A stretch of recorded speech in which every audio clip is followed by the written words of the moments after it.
Where we go? Don't get nervous, don't get nervous. The gavel wouldn't come out. Welcome, everyone, to the May 10th, 2023 Mayor and Council meeting in Oakland. And welcome to all the children that are here. This is so exciting. Roll call. Mayor Schwager, Here. Councilman Kamala. Here. Councilman McCann. Here. Councilman Pignatelli. Here. Councilman Saliani. Here. Councilman Szynski. Here. Councilman Talamini. Here. Hi, Danica. What? This meeting is being held in accordance with the Open Public Meetings Law duly announced, advertised, and posted in the municipal building. The meeting will adjourn no later than 10 p.m. unless the majority of the council members that are present vote to extend the time.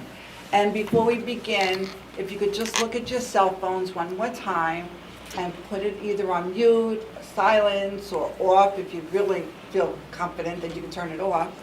And we ask you to refrain from texting, and especially up at the dais, because it is discourteous, disruptive, and could be construed as a violation of the Open Public Meetings Act. At this time, I ask you to stand for the Pledge of Allegiance and remain standing for a moment of silence. I pledge allegiance to the flag of the United States of America and to the republic for which it stands, one nation, under God, indivisible, with liberty and justice for all.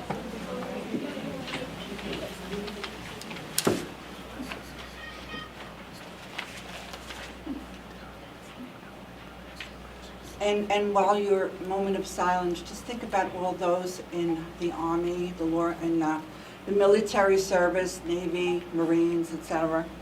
And this is the Military Appreciation Month. So thank you to everybody and anybody who served for our country. With that, please be seated.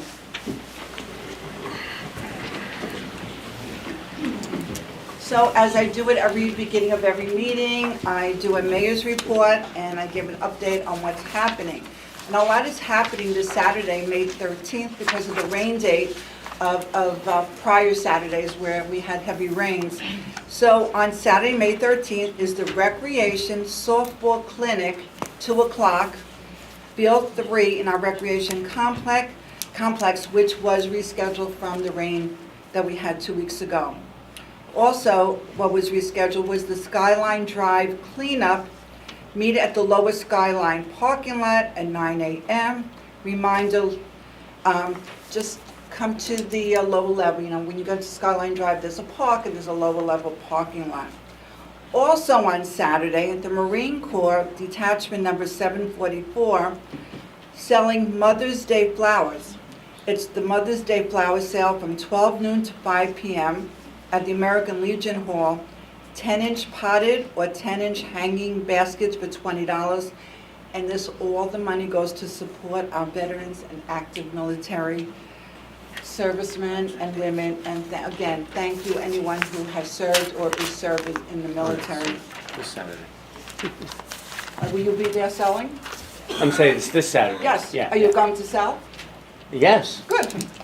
These are the American Legion. Also, reminder, last day to register to vote in the June primary is May 16th. On that day, I'm sorry, Michael, but the Borough Clerk's office will be open until 9 p.m. that day. So if you did not register before, you can go on May 16th, Borough Hall, go to Michael's office, he'll be there till 9 p.m. The Bergen County Mobile Job Center will be held in our public library on Thursday, May 25th, from 10 a.m. to noon. I arranged with Bergen County for trained counselors to be here to provide job assistance, employment counseling, interviews, and resume help and development. Pre-registration is not required, so if you would like to speak to an employment counselor, just go to the library 10 a.m. to noon on Thursday, May 25th. Reminder, all those who are collecting your documents, shredding day is coming. It is on Saturday, May 27th, 9 a.m. to noon, or until the truck is full. The shredding will occur in the municipal lot. That is on Saturday, May 27th. And then on May 28th, that's Sunday, That's the annual Memorial Day Parade. Even though Memorial Day is Monday, we always do it on Sunday. And I think it's 12 noon Yes, that it is. it begins. Mhm. Thank you. Yep. The Rec's annual softball and baseball celebration in the rec field will be Saturday, June 3rd, 9 a.m. to noon. And our annual carnival this year, everybody enjoys the carnival, June 21st, are you well excited, right? June 21st to June 24th. And that is my message for tonight. And we have some certificates, but I was told to wait for the, more girls are coming. No, so we have the fourth grade girls team is here and the wrestlers are here. All right, so you want to do the fourth grade girls now, or do you want to do it all together? Oh, yes, okay. We'll do the fourth grade girls now. Okay, fourth grade girls. And the coach is Matt Capola, Sean Kennedy, and Mark Reed. You ready, girls? Very exciting. This is the most special thing about Oakland are our children. We have a great town to raise children. I raised my 3 sons here. The schools are great, outstanding, thank you, Mike, my outstanding recreation program, and we are very lucky in Oakland to have what we have. So, and thank you girls for playing, and success.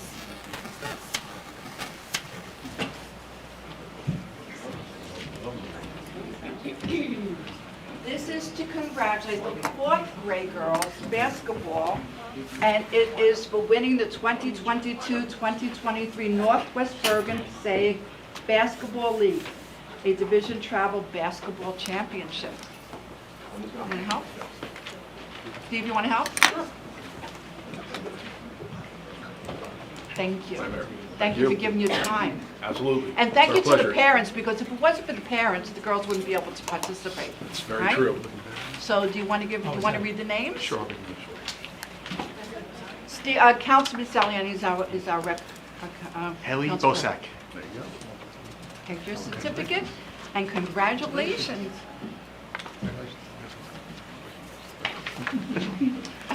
Olivia Capola. It's in alphabetical order.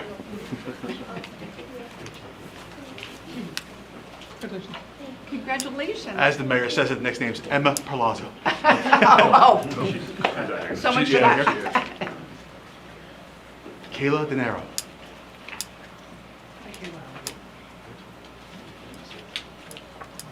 Come back over here. Come down, shake your hand. Shake your hand. Milana Mayor Costa.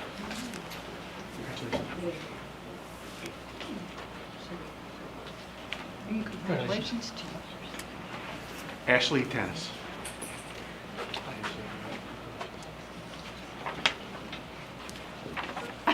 You'll get it. We're getting you ready for graduation.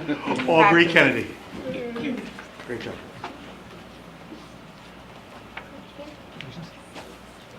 Congratulations. Danica O'Shaughnessy. Danica.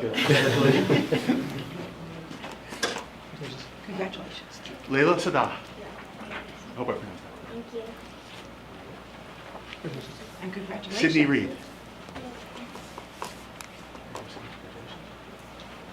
Congratulations. And we want to thank the coaches. Matt Capola. Thank you. No, thank you. So Matt, thank you for volunteering. Really. Absolutely. No, thank you. Thank you. Sean Kennedy.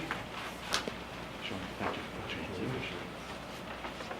We'll bring Mark. And Mark Thank Reed's you. not here, and we take Emma's as Yes, well. absolutely. Thank Thank you. you very to- much. Thank you.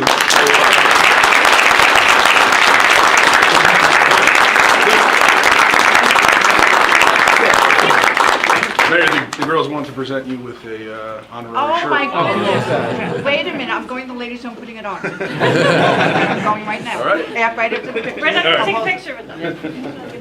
Thank you.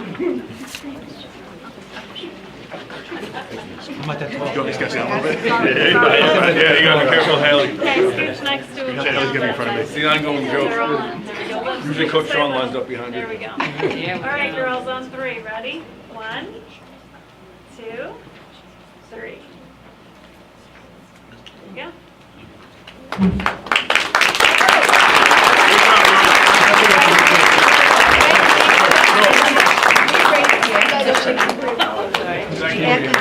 Thank you.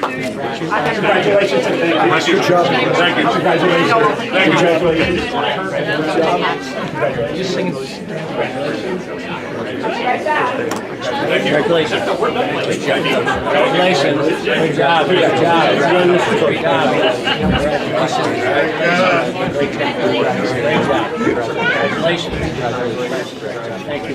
Great job, Coach. A lot of fun.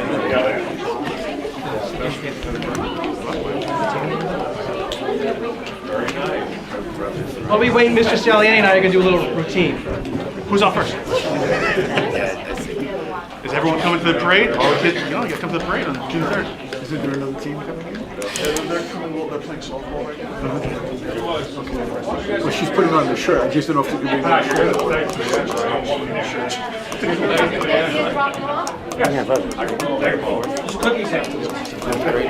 What's that? I think we have the fourth grade. I think the freshmen. Fourth grade. Huh? You're not going to see it.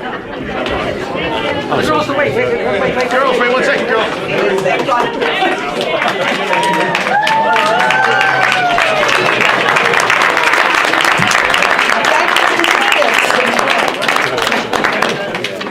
So what do we have now? We should have the wrestlers. Wrestlers.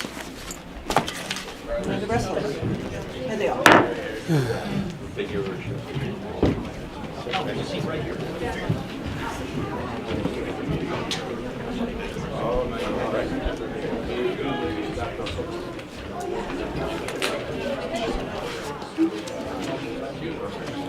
This is for the 12U Junior Division, 60 pounds, first place, Zachary Silverstein.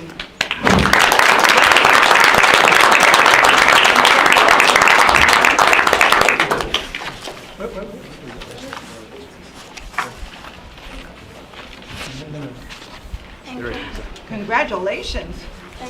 Then we have Callan Betts, 8U Benton Division, 95 pounds first place.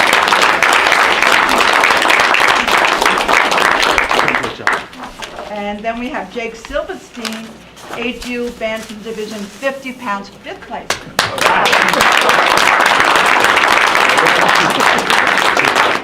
Now, Mayor, I want to expand on that. So when you say first place, that's at the state level, not just league Wow. level. So they went to state championships. Well, These kids worked very hard. So an accomplishment that takes the state, a lot of effort, they deserve a good applause. Stand in front so I can take a photo. Mayor. Open your ear. Open your certificate. Need help? Now I have to bend down. Here's my son. No. Are you tiptoeing? Good.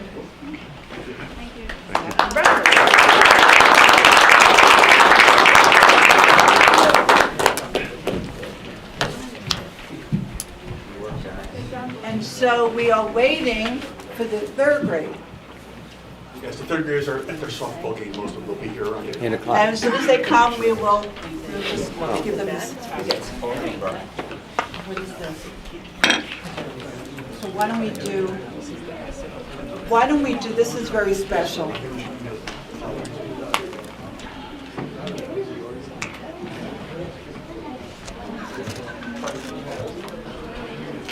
The League of Municipalities has a competition every year, and it's an essay competition.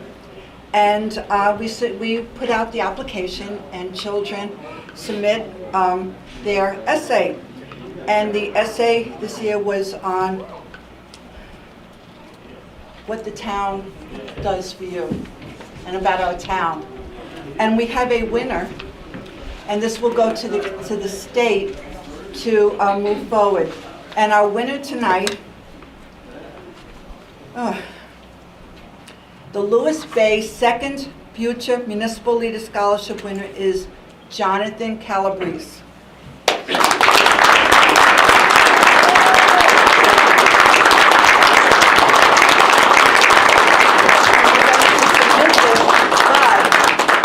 But it was such a beautiful essay that, would you read it to everybody? Here it is. I do have a copy. You have a copy. It's so good. All right, you have to read it loud because I don't know what happens in the podium. All right, and just face that way. And up on top is the microphone, so everybody who's watching television can hear you. It was beautifully John, let's written. take one more step forward. Okay. All righty. Nestled in Bergen County, New Jersey, Oakland is a charming town with about 13,000 residents. However, what truly sets Oakland apart is its excellent municipal government. The town's administration is characterized by its transparency, community engagement, responsiveness, and efficiency, all of which have created a robust and thriving community. The government's commitment to these qualities has fostered an environment of open communication and collaboration, inspiring confidence and trust among Oakland's residents. One of the excellent qualities of Oakland's local government is its focus on transparency. The town's leadership is open and honest with its residents, ensuring that public information regarding its activities and decision-making processes is readily available to the public. This commitment to transparency is demonstrated by the town's extensive website, which contains a wealth of information about the government's activities, budgets, and documents. When there were concerns about water pollution, the mayor regularly updated Oakland's residents, emphasizing safety. This open and transparent approach created a strong bond of trust between the town and its citizens. Another excellent quality of Oakland's local government is its emphasis on community engagement. The town government actively seeks to involve its residents in decision-making and encourage participation in public activities. The Borough of Oakland commonly hosts events such as parades or fairs to foster community engagement and unite its residents. The Oakland Public Library is another wonderful way that the municipal government serves its citizens. This library is staffed by caring people who promote reading throughout the town. In addition, the town hosts a Christmas light competition every winter to foster the joy of the holiday season. These efforts create a sense of belonging and pride among residents, making Oakland a welcoming and attracting place to live. The local government is also notable for its responsiveness. Municipal officials are highly accessible and always ready to answer the inquiries of residents. The Borough of Oakland's consistently takes immediate action to address any issues that arise. The government has a well-organized system for reporting and responding to complaints, and it works closely with other agencies and organizations to resolve problems promptly. This commitment to responsiveness ensures that residents feel heard and valued, creating a sense of trust and satisfaction with the local government. Finally, Oakland's municipal government is marked by its efficiency and effectiveness. The town is led by a dedicated team of employees who work tirelessly to meet the needs of their community. The Borough of Oakland operates within a carefully balanced budget. It strives to provide high-quality services at a reasonable cost. The government also places strong emphasis on planning and innovation. Oakland is constantly working to identify and implement practices that can help the town continue to grow in the years to come. In conclusion, the municipal government of Oakland, New Jersey is a shining example of excellence in local government.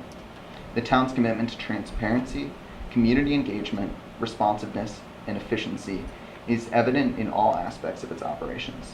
Oakland's efforts to benefit its citizens can consistently be seen in its carnival every summer or the annual Christmas lights competition. The borough's government has created a welcoming and inclusive environment where residents feel heard, valued, and empowered.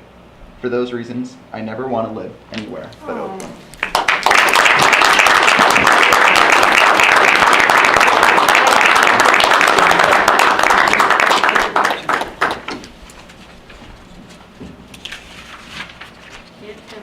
And just so everybody knows that the winner from each municipality, Jonathan, will be designated as a state semifinalist. They will have their essay and application reviewed by the Scholarship Committee of the New Jersey State League of Municipalities. All state semifinalists will receive a certificate attesting to their status as a state semifinalist. The Scholarship Committee will then select 15 finalists and 3 winners. The 15 finalists will each be awarded finalist certificates.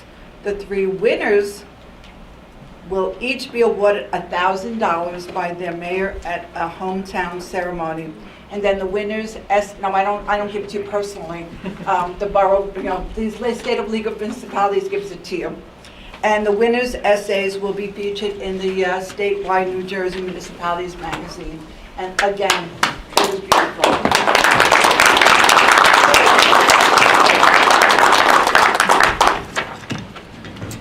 At this time, this is the open portion for public comment. So is there a motion to open? So moved. Second.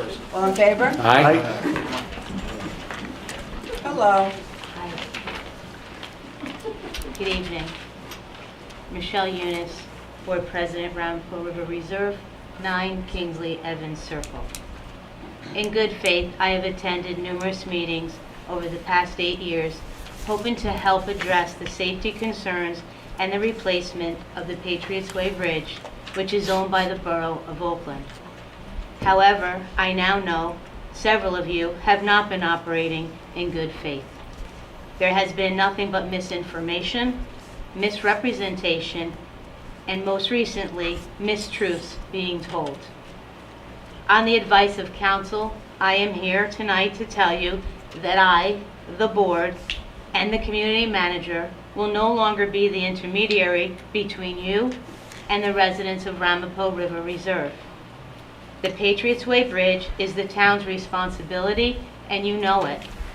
The fact that you recently opened both of our emergency gates in the reserve and will be rerouting traffic of school buses, garbage trucks, sewer trucks, delivery trucks, and other large vehicles over the Glen Gray Bridge and the Truman Bridge is something you need to communicate to all the residents of Oakland and take responsibility for.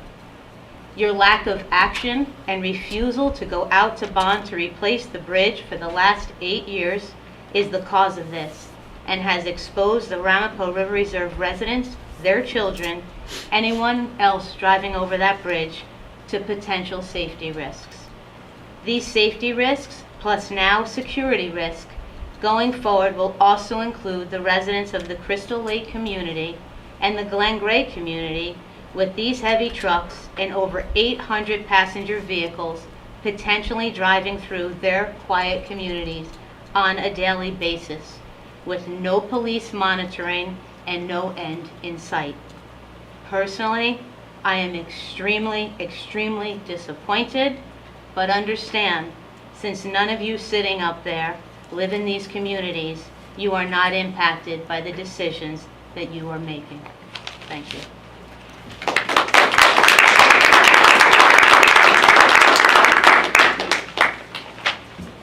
Good evening, everyone. Can you read that in 3 minutes? I can. Okay. Double space 14. Oh, okay. My name is Jeff Klein. I am also on the Ramapo River Reserve Board, 9 Kingsley Court. I promise you first that I'm not normally full of negativity, and none of this to any particular person is personal. I haven't really met most of you, but I feel that it's time to, I heard good cop didn't work, so here I am. When politicians call out a certain neighborhood or group as in a way to ostracize, separate, or to treat with less value than others in a community, these behaviors are more demonstrative of anti-citizen tendencies. Now, Mr. Kamal, I've met you, probably, only one I've actually had any political conversation with, so I want you to know that I don't count you in all this because we've met, and I'm pretty certain where your heart and soul is when it comes to all people of Oakland. The rest of you, I apologize, I haven't met you, so you've got to take it for what it is here. I also want everyone to know that I don't belong to a political party. I am an independent, so it has nothing to do with that kind of thing either.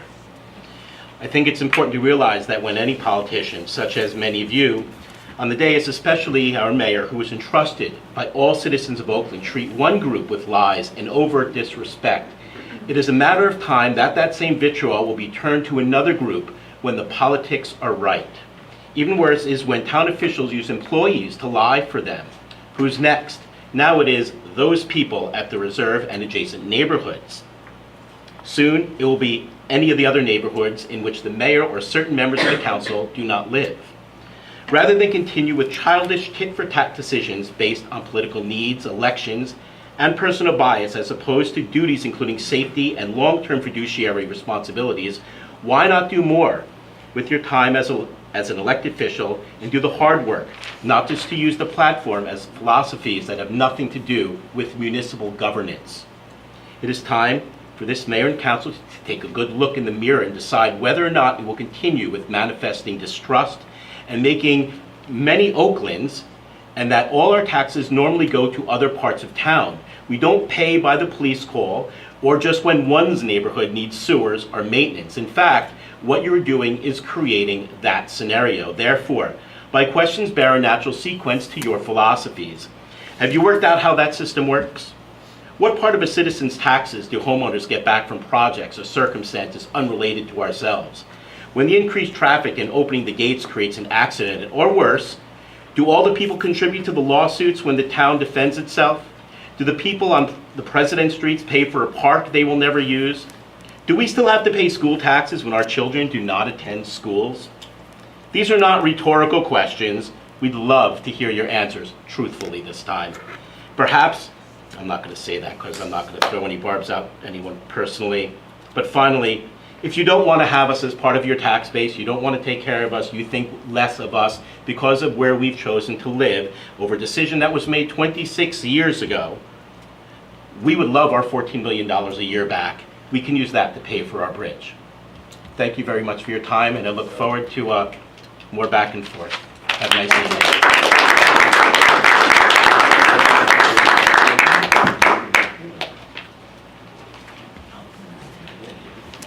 Good evening. You guys aren't having a good night. Name Schwartz, Fisher, 187 West Oakland Ave. Last time I was here, I complained about very nice treatment at the library. All right, I have to stop you at this time because it's a personnel issue. No, it's not personnel. Yes, it is, and we cannot have you speak about it. So that will be You're done. denying me Yes, my yes. constitutional right? Yes, I am. Then It's how do not a I constitution- address it? It is not a constitutional right to disparage someone without that person being here and giving notice about it. And it's illegal for what you're doing, and it will cause more problems. So at this point, I must have you refrain from talking about something that happened with a person, an employee in the library. It is directed to the library board, not the council. We don't have control. And I suggest you take this issue to the library board of trustees. That's where it belongs, and the library director. When do they meet? When does the library? Tomorrow night, Tomorrow night. Tomorrow night? 7:30. 7:30. I'm sorry, 7. 7? Thank you. Appreciate that.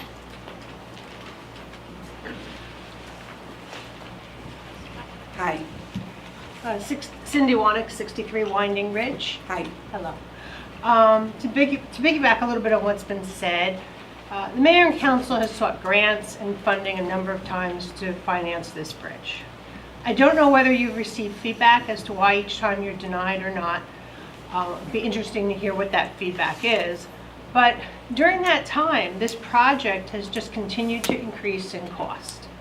At what point is this council going to decide that you need to bond to fix the bridge without grants or other funding? You're affecting 400 homes now, many people. Now our buses can't even go over the bridge. It's really time to just bite the bullet and pay for this before it becomes even more expensive. Thank you. Thank you.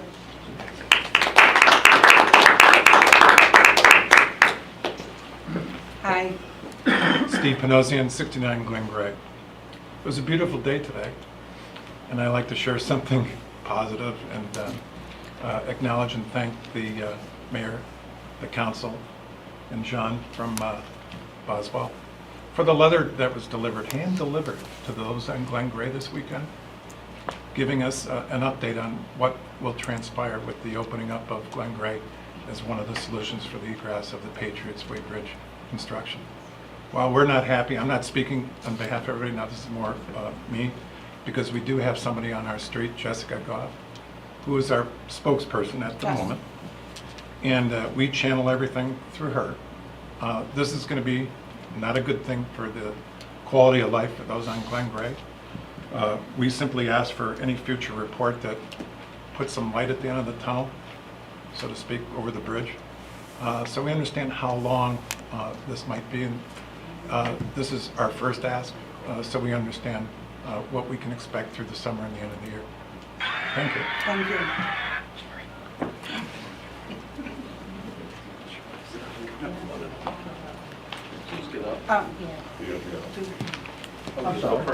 Please. Okay. Kevin Heffernan, 40 Grove Street, Oakland, New Jersey. This will probably be my shortest speech ever.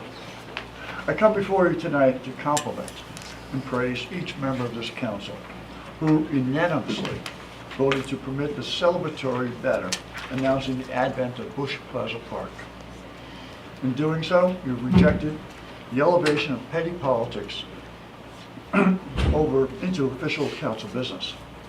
You've illustrated the best of Oakland by acting with honor and integrity in the best interest of the residents, the voters who hired you to do as such, including the 800 who watched the last meeting and the over 1,300 who saw it on YouTube, in addition to those who read about the issue in the Bergen Record. So tonight, I wish to recognize and thank each member of the council. Councilman Salini, for his vote and his contributions to the ad hoc park committee. I gotta tell you, in my personal experience, he is a model of good relationships between the council and the subcommittee. Councilman Selensky, for your support, thank you. Councilman Pignatelli, I thank you very much, sincerely.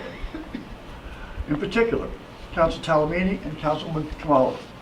Councilman Talamini immediately recognized the obvious, and I quote, "This is much to do about nothing," and who then sponsored the vote to put the banners up as designed. Thank you very much, sir. And Councilman Kamala, who immediately seconded the motion. Thank you. Unfortunately, Councilman McCann was not present to join in the unanimous vote.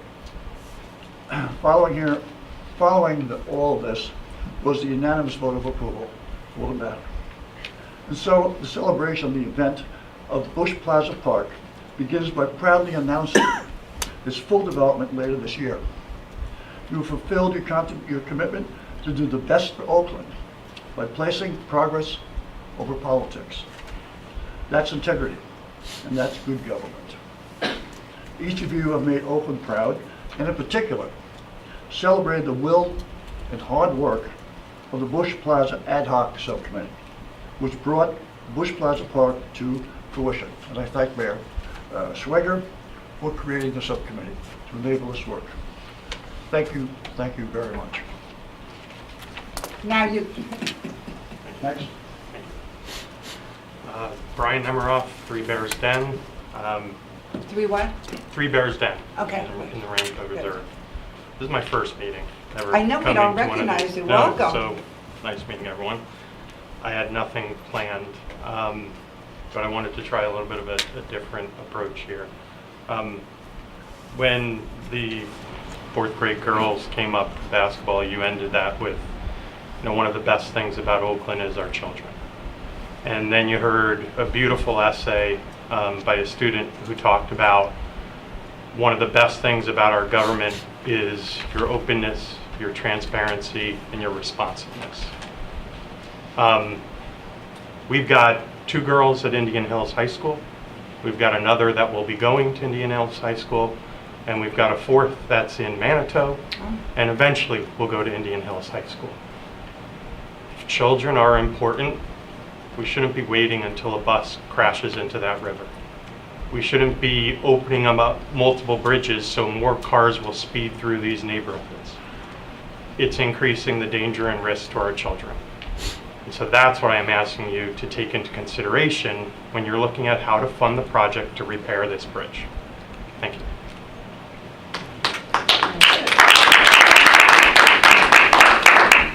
Hello. Hi, I'm Gina Van Halen. I'm at 49 Hunters Run in the reserve. I don't know if you remember me. I was the guy who was bugging you about the Van Halen house. And it took 5 years, but something was eventually done, so I thank you for it.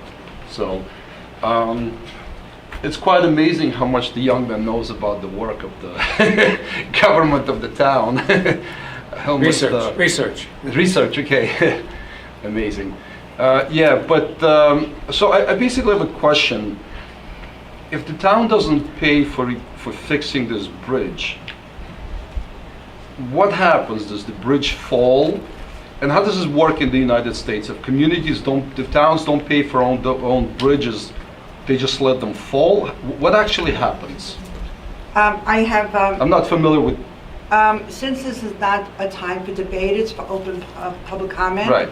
I will answer Michelle's questions and the other residents of the reserve as to what's going on right after. But are we mandated to fix it, or are we allowed to let it fall? Let me just ask you that. Maybe it's a silly question. Is that a rhetorical question? Well, or I is that a mean, real I question? find it hard to believe that in the United States they just let the bridges fall because a town doesn't pay for it.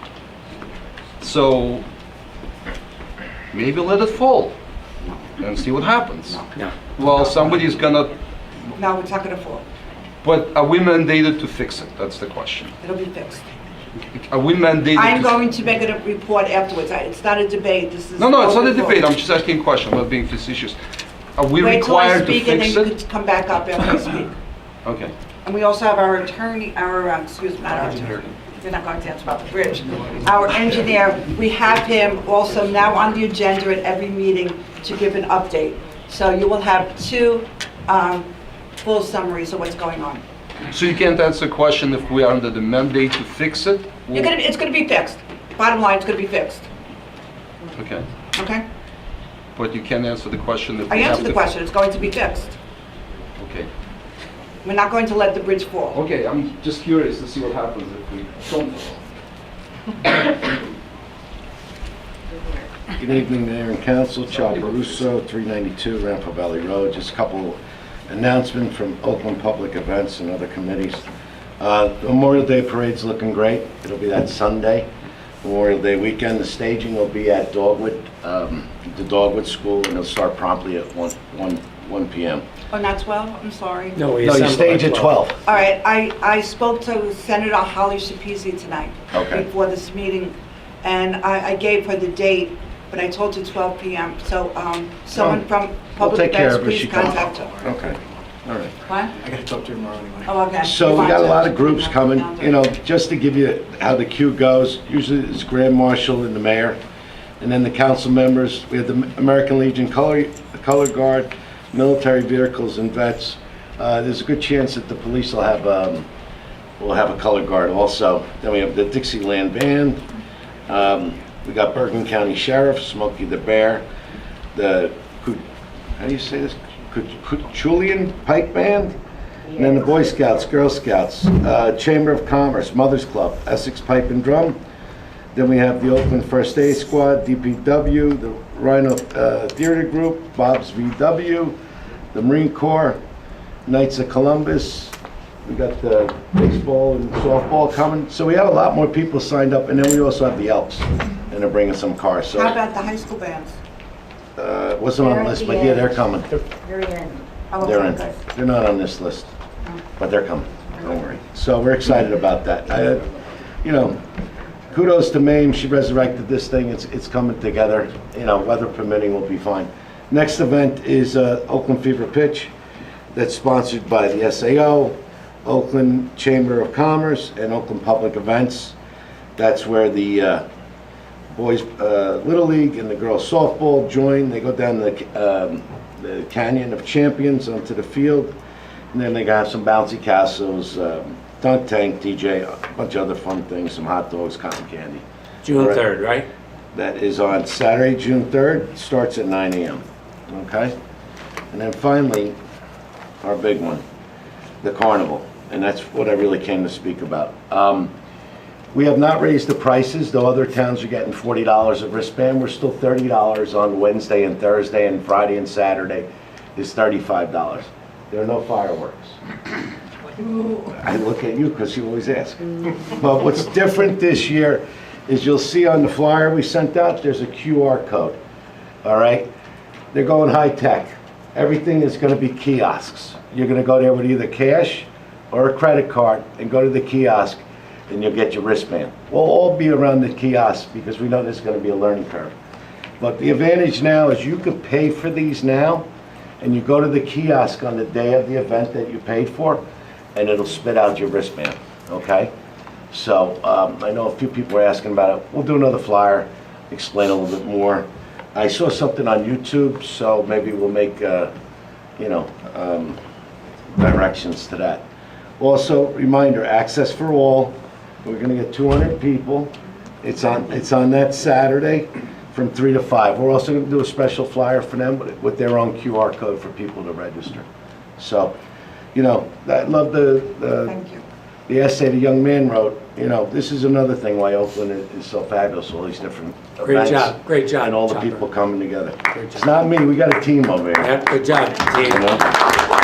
All right, so, God, pray for good weather, because remember, the only dollars that we make at Oakland Public Events is at the carnival and pays for everything else, so. Thank you, Chopper. Hello, Matt Goodrich, 72 Hiawatha. So I want to chime on this bridge thing. Obviously, I don't live in your neighborhood, but I mean, I've lived here for 10 years, and this bridge has been an issue for close to 8 years. Yeah. Yes. It was about $1 million at first. Yes, 1.8. 1.8 million. We had a surplus. I know that. This is going back a few years. That the town just could have said, let's just pay for the bridge. We'll worry about it. We don't have to bond it, or maybe we'll pay half out of surplus and bond the other half. Now it's $8 million, and we're still trying to get grant money. And you said it very well last meeting, Mayor. We're not going to get grant money. Federally, state, we are an upper middle class, predominantly white community. We're not getting it. Now you're at the point, and some of you have been on the council long enough for this bridge, since it started going bad. You guys are elected to make really tough decisions. Make the decision now that it's $8 million before it goes any higher. Just bond the bridge. Fix it. Because unfortunately, I'm a first responder in this town, so if the bridge collapses, that means I'm going to have to be there. And then you'll really hear me. Then you'll have to bleep me out while I'm up here because I'll be cursing you all out. So just fix the bridge. Thanks.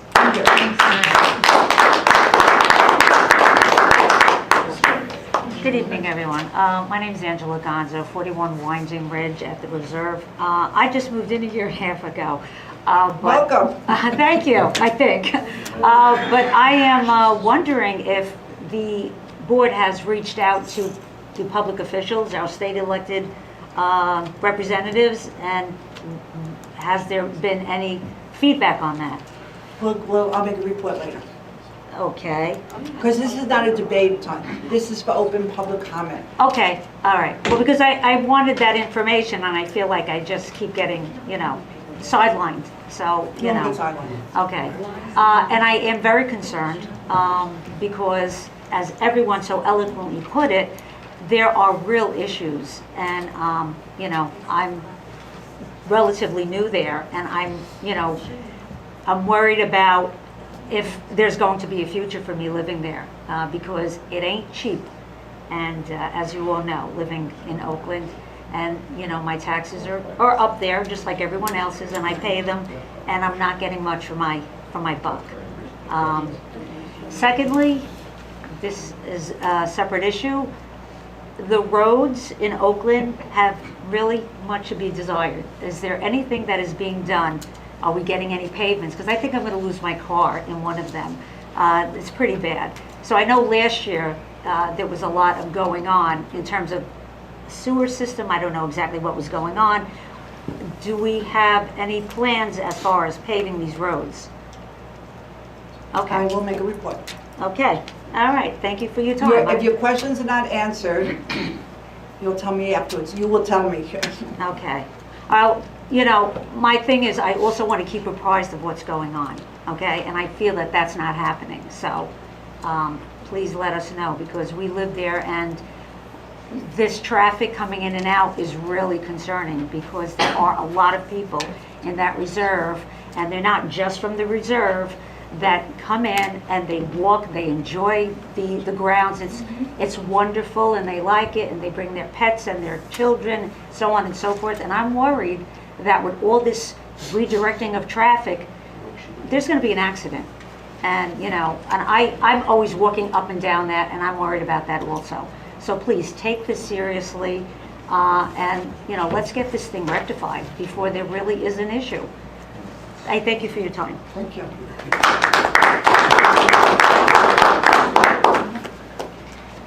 Hello, my name is Jennifer Hansen.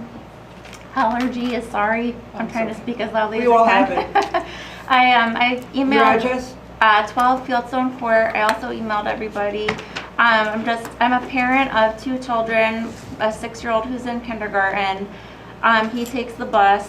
He started at Manitou. He now goes out of district.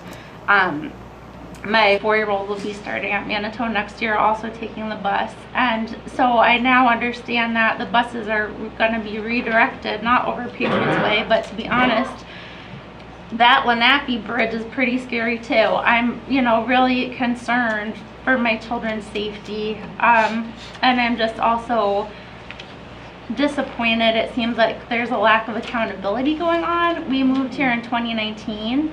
And I was told then, oh, the bridge had just been repaired. And I'm like, okay. But now I see this as like a ongoing thing. So I'm just really disappointed. I just hope that, I'm assuming many of you have children, maybe grown, maybe not. But again, as someone else, a neighbor here said, just think about the kids, in this day and age, school safety is something we're all thinking about. We're all concerned. I shouldn't have to worry about the bus. It's just a sad state of affairs.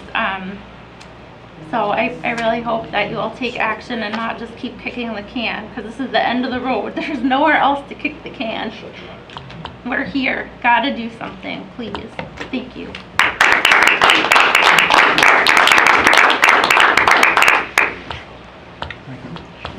Vic Petalino, 52 McNomee Street, 46-year resident of Oakland.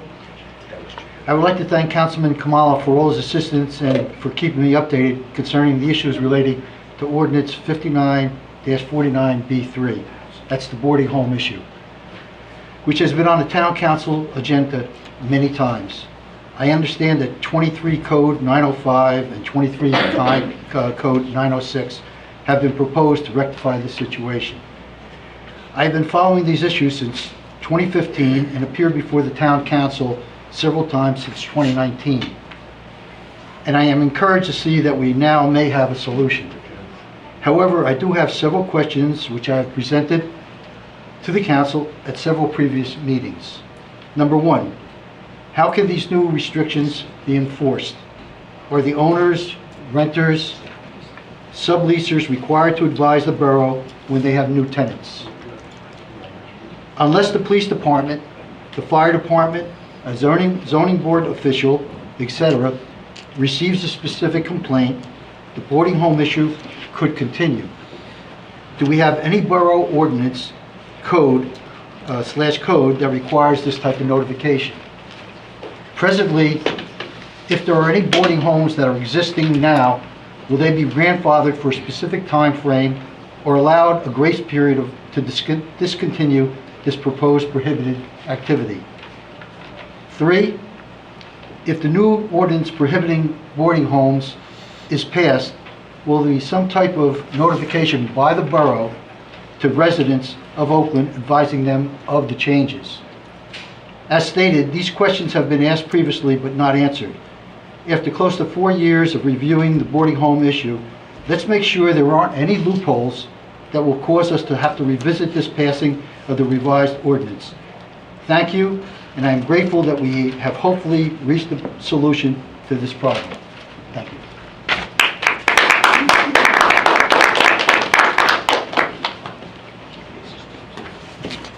Hi, Philomeno, Borgia, 54 Saratoga Drive. I'd like to talk about access for all. The idea of this committee is for volunteers to advocate, help, accommodate Oakland's special needs community and participate in events, hopefully improving their quality of life. My understanding is that the mayor has been trying to launch this committee for some time, and when I was approached, of course, I wanted to help. And others like Russo and Danny are all helping. Thank you so much. Now here's the challenge. I'm here to inform you all that Access for All is not a committee per se, but rather a philosophy, a commitment from all of you guys and ladies, all committee chairheads. This community must be included in your planning, budget allocations, policy, job creations, summer camps, and your thoughts. Our committee also needs to be considered by other committees. For example, the Green Team contacted us to collaborate. Still, I will tell them and other committees to use our logo, add it to their events, and make it friendly for this community. After all, mostly what you need is empathy. We don't have to be involved in everything. We're a small committee. And now I will give you a personal example that is pretty hurtful for me. My son applied to DPW for several years now in a row, submitted 5-6 applications, and he never got a courtesy call back, not an interview, nothing. Still here I sat meeting after meeting while you announced that there's still summer openings available, and I heard this time and time again. By the way, my son is the same person that takes care of your property adjacent to my house. He's bought his own trees, he waters the grass, he waters those trees. Anyway, the point is, it's not just a committee. It's not just us 4 ladies or 5 people doing this. It's really a thought process. So, we are here not to make you look good. We're here to make this community feel good. So please remember that. Thank you. I really want to give credit for Access for All for helping me is really former Councilman Grant Van Halen. He was really the push behind it. So Grant, if you can hear me, thank you. Anyone else? If not, motion to close. So moved. Second. All in favor? Aye. And I see we have the fourth, this is the third grade. Third grade. Mayor, just really quick, I forget your name, you asked about the boarding house. Your email was forwarded to me, and myself and Mr. Cousins are looking into the issues, and we hope to have a response to your specific questions. But Councilman Kumala did send them to me, and we're specifically looking at those questions that you asked. And he sent them to you, but not to us. I received them from, he emailed them to Mr. Cousins, who emailed them out to me. Not to me. So I didn't know, I don't know the questions, so I apologize to you. They're the I same have no questions. idea what the questions are, but. The ones he just Does asked. it include? The ones he just Does it asked. include Airbnbs? What do you mean? It's boarding houses. Yeah, it's questions, It's it including encompasses all of it. Airbnbs also. Okay. Okay. Thank you for such questions. Thank you for. They're great.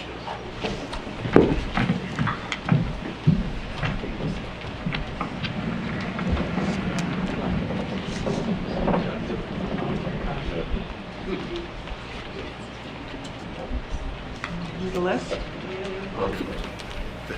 Congratulations. Oh, is everybody here? Is everyone here? Oh, We're just looking. should I wait? Yes. You can put it mine, sorry. We also have the softball.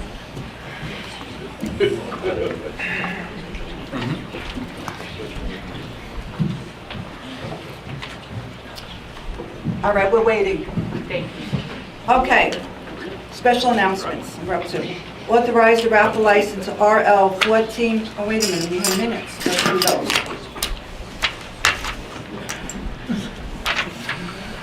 We have minutes from the April 12, 2023 meeting. Is there a motion to approve? So moved. Is there going to be any comments, any changes? If not, roll call. Council members Kamala, Abstain, was the president. McCann, Abstain. Pignatelli, Yes. Saliani, Abstain, was the president. Kuzinski, Yes. Palomini. Yes. We have executive session minutes from April 26th, and if there's going to be any comments, it must be made during executive session. Is there a motion to approve? So moved. Second. Will there be any comments? Roll call. Council members Kamala, Yes. McCann, Abstain. Pignatelli, Yes. Saliani, Yes. Kuzinski, Yes. Palomini. Yes. We have minutes from the general meeting of the April 26th, 2023 meeting. And is there a motion to approve? So moved. Okay, second? Will there be any changes, any additions, corrections? If not, roll call. Council members Kamala? Yes. McCann? Abstain. Pignatelli? Yes. Saliani? Yes. Lizinski? Yes. Palomini? Yes. All right, we have a raffle license, 1455, and it is from the Ramapo Bergen Animal Refuge, and it will be held, it's a raffle from June 21st, 2023 through June 24th, 2023. I assume it's in coincides with the carnival. So moved. There's a second? All in favor? Aye. Aye. Any opposed? No. Okay.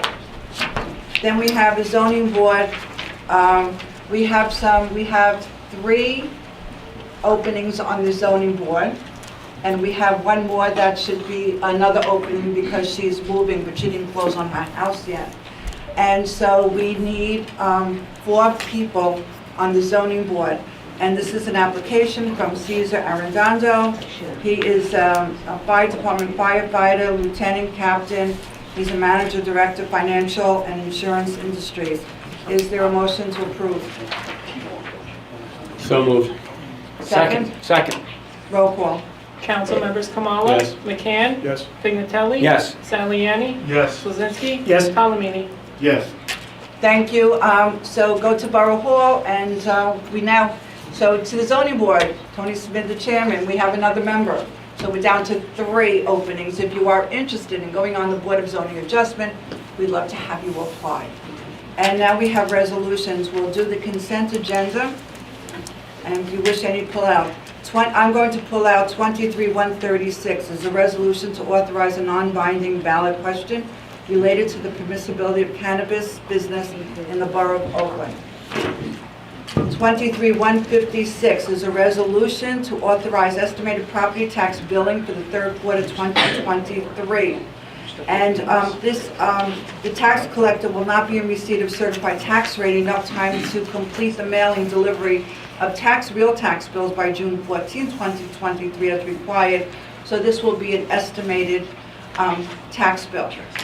23-157 is to appoint a fire official, and it's been recommended to appoint Denny Newell as a permanent position, effective May 11, 2023, at a rate of $41.04 per hour. 23-158 is hire clerk 1 for Board of Health. As you know, our Board of Health clerk has left us, and we needed to fill the position. And it's been recommended by our borough professionals to hire Laura Saunders as clerk 1 of the Board of Health on a salary of $47,000, effective May 22nd, 2023. And 23-159, authorized grant submittal to fiscal year 2023 Bergen County Open Space Recreation Floodplain Protection Farm and Historic Preservation Trust Fund Municipal Park Improvement Program for Oakland Recreation Complex Field Refurbishments Project.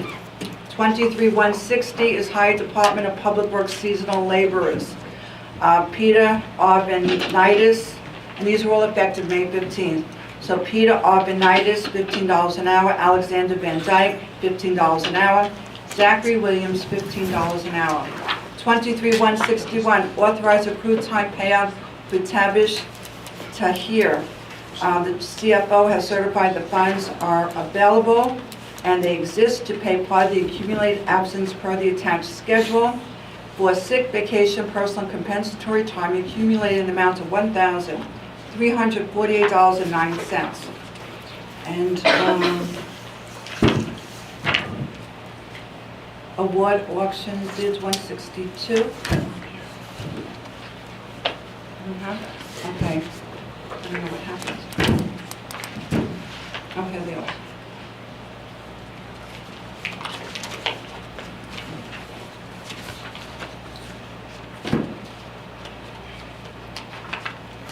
I have it. Award auction bids. This was an auction. It previously authorized the sale of surplus vehicles and equipment via online public auction. And the vehicle equipment, winning bidder and winning bid price. A brine tank, 400 gallon, Joseph Torres, $285. Seagrave ladder truck, Russell Osmond, $5,300. A brine tank, 800 gallon, David Klingerman, $420. 2012 Barris Glen Silver, $960. Bobcat combo bucket, Ruby McGill, $2,400. 8-foot uni-mount Western plow Carmen Iannuzzi, $400. 2015 61-inch Barris Glen Silver, $885. 7.5 feet Western plow Donald Graham, $525. And a road saw Ronald Palmeric for $410. 23-163 is award contract to Natural Green Lawn Care for Truman Field turf replacement project. And for the services required, the amount is $111,165, and the CFO has certified that funds are available. 23-164 is authorized refund of taxes for Rick Lee and Shuwan Chen due to overpayment, and it is for block 3903, lot 42.48, and the property is E3 East Oak Street. And 23-165 is approval to submit a grant application and execute a grant contract with the New Jersey Department of Transportation for the rehabilitation of Patriots Way Bridge project. And are there any others that anybody else wishes to pull out? Mayor, could you pull out 165 so we can give the residents a better explanation Yes, of what and this is all our about? engineer, since he's the one who will give the report on that.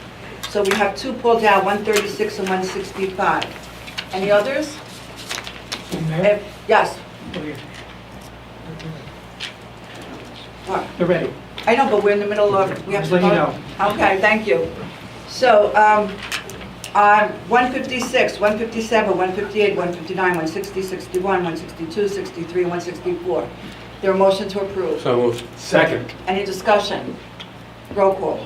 Council members Kamala? Yes. McCann? Yes. Pignatelli? Yes. Saliani? Yes. Lizinski? Yes. Palomini? Yes. Okay, 23-136, resolution to authorize a non-binding ballot question related to the permissibility of cannabis businesses in the Borough of Oakland. This will be a ballot question on, in November. So I just wanted everybody to hear about it separately. Is there a motion to approve? So moved. Is there a second? Second. Any discussion? Anybody want to discuss this? Anybody want to give their opinion? I thought we held it because, for Mr. McCann's benefit. I don't know if he has anything to Yes, say. that's why I was waiting. Nothing? It was. Speaks for itself. It speaks for itself. It's the 2020 general election of the Borough of Oakland participated in a statewide ballot question which asked, do you approve amending the Constitution to legalize a controlled form of marijuana called cannabis? And whereas said ballot question received sufficient support to pass and created a pathway to the legalization of recreational cannabis in the state of New Jersey. And where subsequently the New Jersey legislature passed the CREAM Act, right, CREAM, right? Yep. That's how you pronounce it, CREAM, even though it's two M's. Act which created the statutory mechanism for legalization of recreational cannabis and authorized the Cannabis Regulatory Committee to adopt rules to effectuate said statutes. And whereas CRC created 6 recreational classes of cannabis licenses and left authority to individual municipalities as to whether to permit or prohibit any and all of the 6 classes of licenses within their borders. And whereas the citizens of Oakland have not been given the opportunity to vote regarding their opinion on whether or not to allow cannabis businesses within the Borough of Oakland, and whereas NJSA 19:37-1 permits municipalities to authorize by resolution for non-binding ballot question as to ascertain the sentiment of the legal voters of the municipality or county upon any question or policy pertaining to the government or internal affairs thereof. And so what happened was, whereas the governing body of the Borough of Oakland requested the county clerk to place 2 non-binding ballot questions to ascertain the sentiments of the legal voters of Oakland as to the question of whether they support cannabis businesses operating in the Borough of Oakland for both the cultivation and related processes and retail sale of same. And so that's what this is for the November, and in November election, on the ballot will be this question. What happened was the vote in Oakland was 2/3 to legalize cannabis, but Councilman would like to know how many want cannabis in Oakland. However, this council voted, when it did vote, to allow manufacturing and cultivation in Oakland, and so we do have a business that's coming to Oakland. They voted for it, and it's going to be in the, if you go on 287 South, if you get onto 287, and you're going south towards Route 23, and you look to your right, up on top of the mountain where Dewey Electronics is, that's where this will be. It's on your manufacturing and cultivation. It is a ballot question, and I thought that, well, first of all, they voted, so we have it for another 4 years to allow cannabis in Oakland, with the committee decided, which is manufacturing and cultivation. But I thought this would be more prevalent after the business opened. It would be more real so people can see it, or we should wait closer to the end of 4 years. But this is a decision of the council. So we have a motion to approve resolution 23-136, resolution to authorize a non-binding ballot question related to permissibility of cannabis businesses in the Borough of Oakland. We have a motion and a second. Roll call. Council members Kamala? Yes. McCann? Yes. Pignatelli? Yes. Saliani? Yes. Sozinski? Yes. Palomini? Yes. Okay, the other one pulled out is 23-165, approval to submit a grant application and execute a grant contract with the New Jersey Department of Transportation for the rehabilitation of the Patriots Way Bridge project. And Richard, would you explain this? I think you can explain it as simply as possible before I go into my report later. I can give a brief explanation. I'll turn it over to John. This is related to the Patriots Way Bridge. This is born out of recent conversations between the borough engineer and the DOT Commissioner's Office in an attempt to get more grant funding for the project. We were instructed by the Commissioner's Office to file this grant application, and what we basically indicated is that we should hear within about a month or so. John, I don't know if you want to talk to that at all. Well, I just want to add, I want to thank the Commissioner's Office and the Finance and Accounting Office at the New Jersey Department of Transportation that continues to work with our office over the last month and a half to find a way to finance this important project. So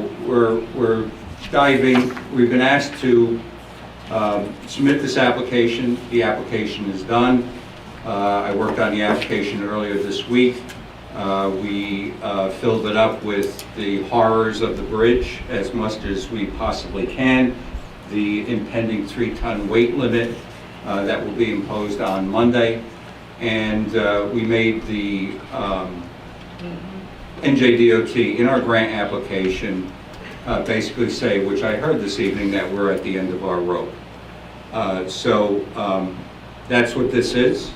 I know it's frustrating for me to continually report at every meeting that we're still talking with their office, but I just obviously urge the council to pass this, and and again, I thank the DOT for their continuing efforts to solve this problem. Thank you, John. This is the final straw. This is the last, and then we're going to give you a deadline, and then we're going forward. I have a question. Yes. For our engineer.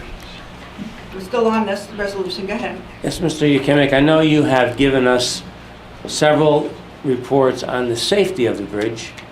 I believe you continue to look at it for safety reasons.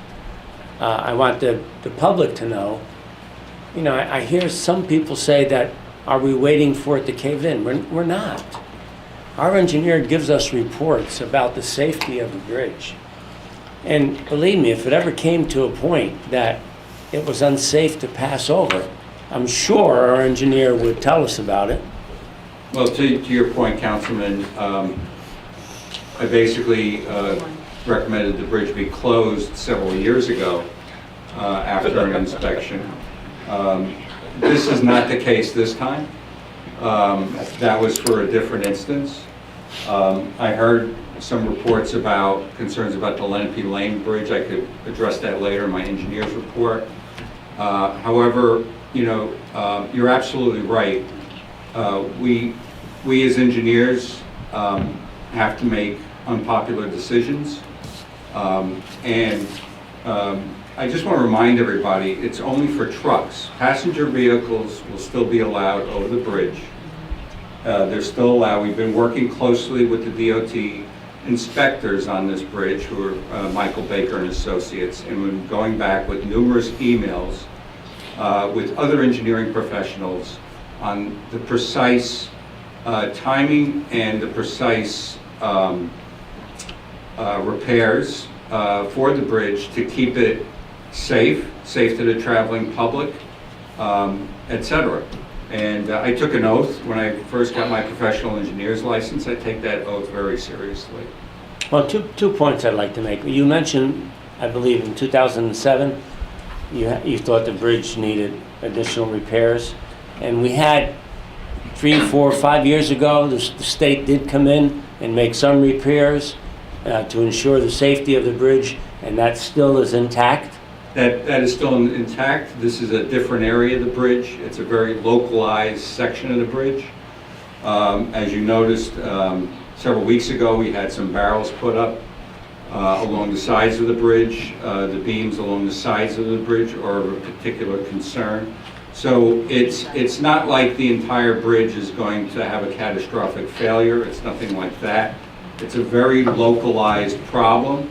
And in the world of bridge rating, if you have a very localized problem, the impression is unfortunately, that the entire bridge is of concern. But the problems on the bridge are extremely localized. Regardless, we've been moving forward with the replacement of the superstructure. We are extremely serious about that. There is no option, a no-build option. This borough has invested tens of thousands of dollars for us to prepare plans, specifications, and permits for the superstructure replacement, which is now shovel-ready and ready to be put out to bid at a moment's notice when we're secured of the funding.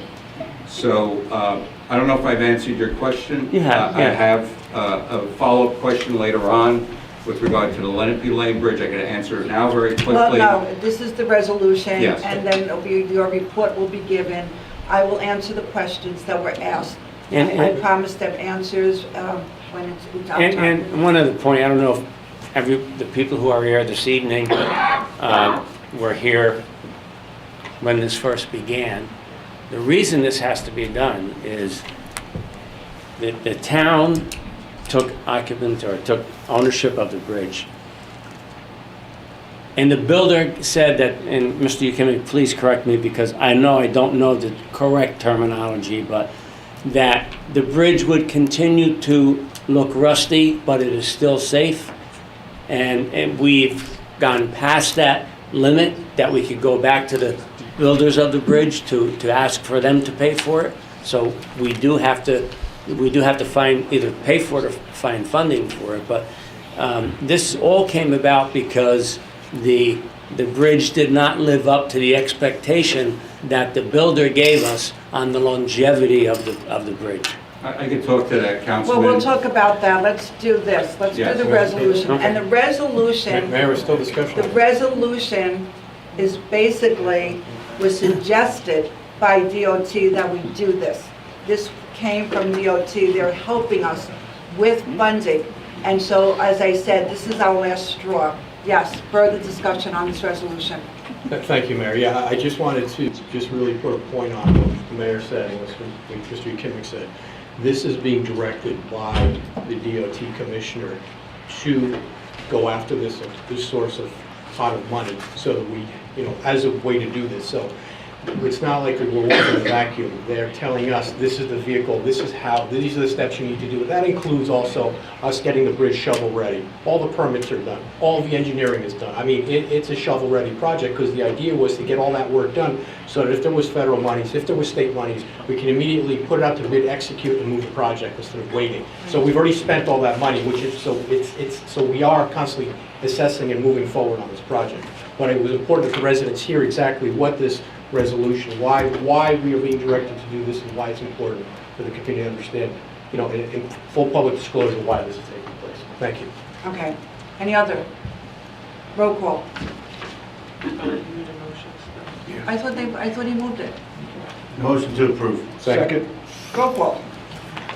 Council members Kamala? Yes. McCann? Yes. Pignatelli? Yes. Saliani? Yes. Slazinski? Yes. Palomino? Yes. Now we'll do.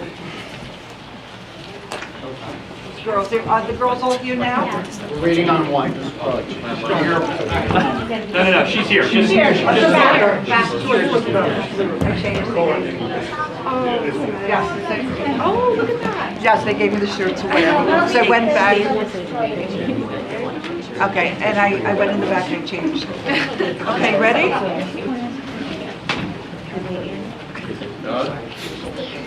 Layla Hassan.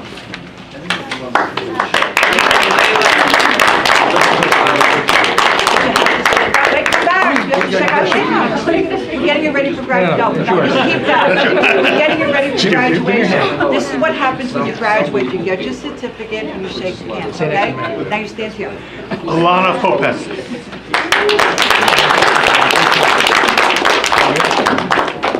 Congratulations. Kayla Gebhardt. Lily O'Neill. Caitlin Green. No, he's a tough guy. Congratulations. Alina De Los Reyes. Not here. Charlotte Snyder. Congratulations. Sabrina Rotella.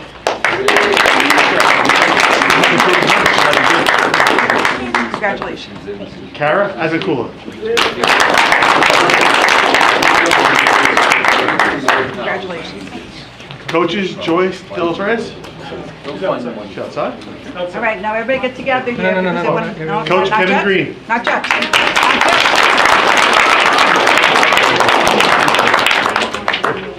And thank you for all your service. Jay Evan.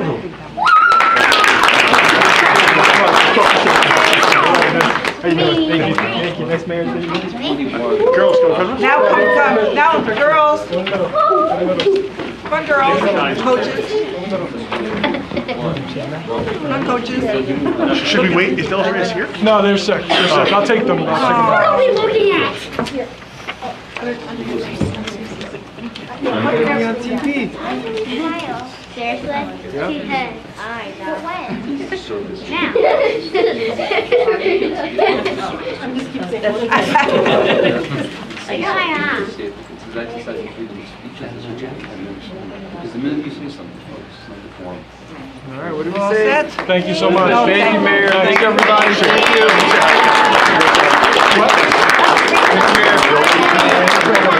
Girls, come here. Shake the hands of the council I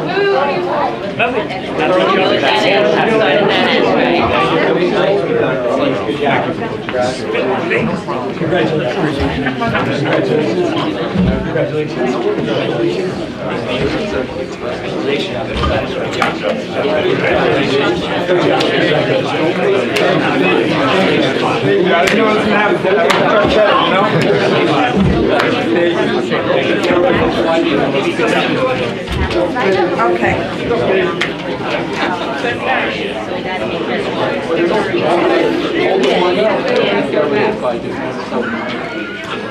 You're welcome to stay. How long will this wait? Is it over? What? No, not over. Oh, okay.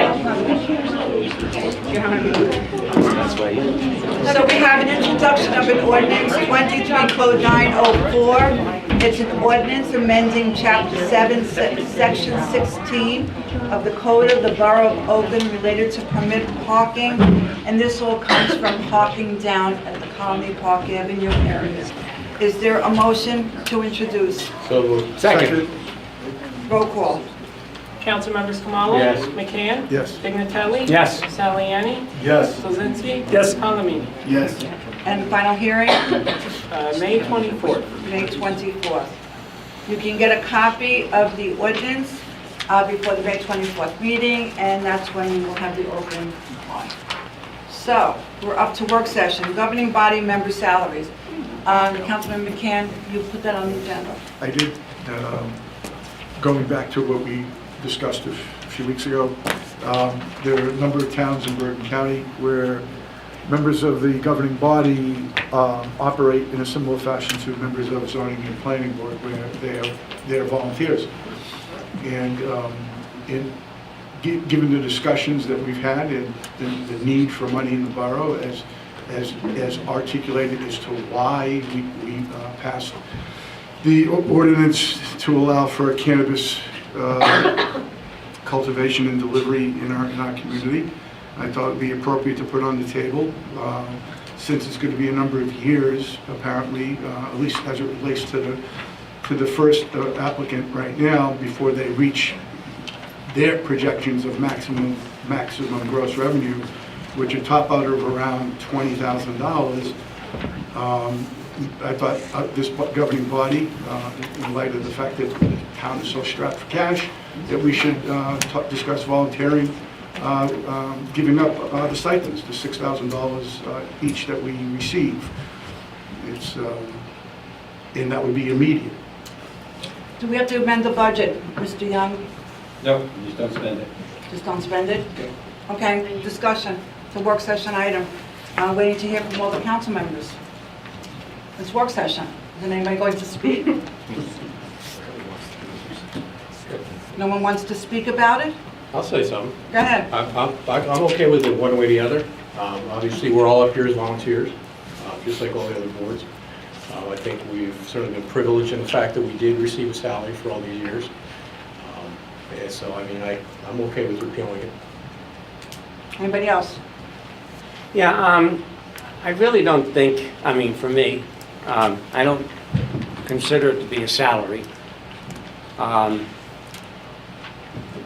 We have several employees in the borough that receive a stipend.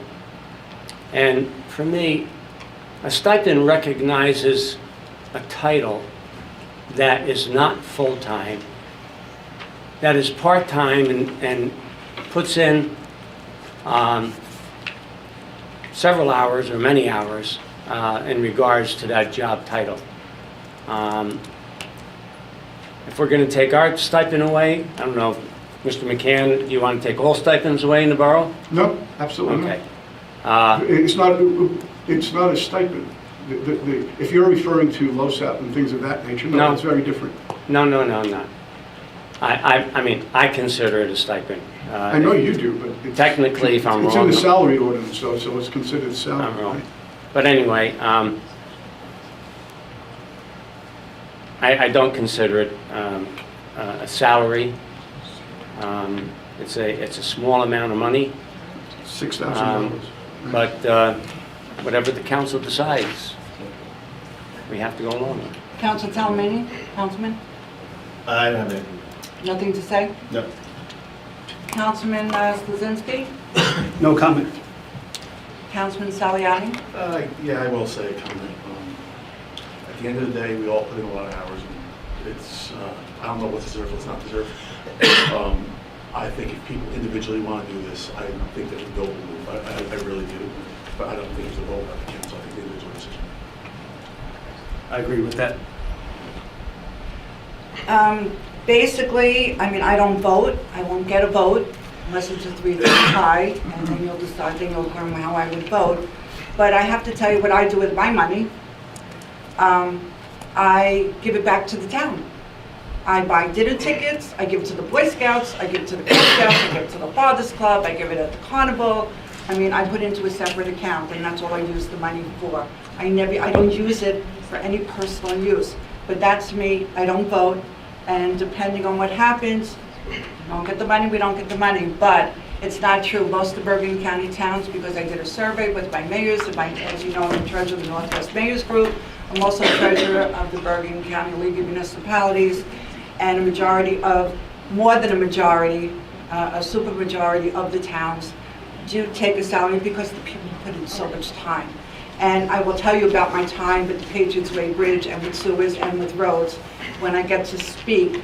So, but I don't get to vote. It will be up to this council. If you feel you want to eliminate payment for being on the council, that's your right. And you can vote and we will all accept it.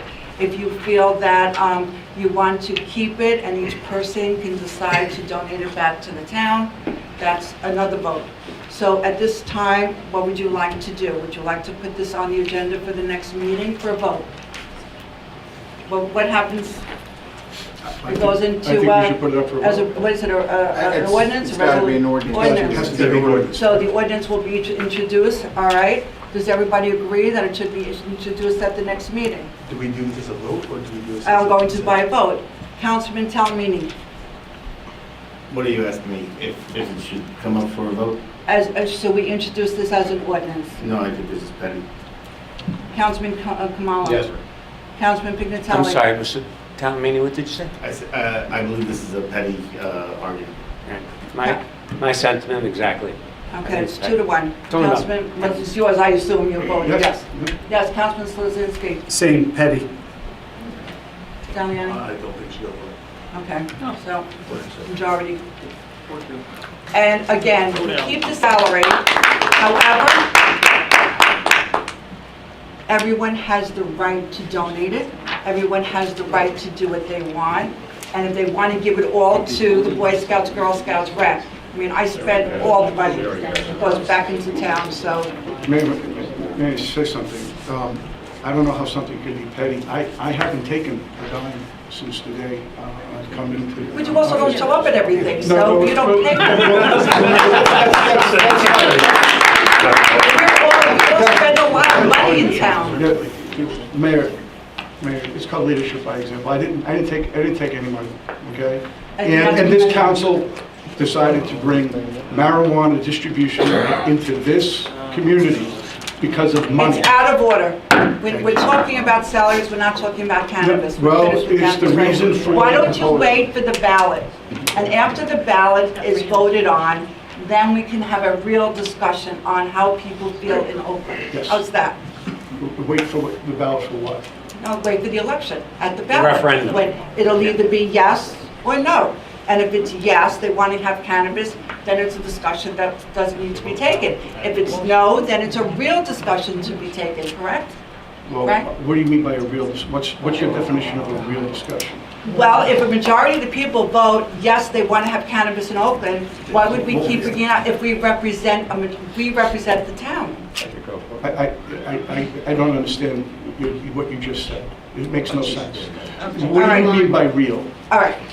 Right now, you don't want cannabis, we know that. You expressed your interest and your desire not to have cannabis No. at all. Right. That's no. not, that's I'm not what talking- I've said. Let me speak. Don't put words in my mouth. That's not No, what let I've me said. speak. That's not what I've said. All right, you're asking me to explain myself.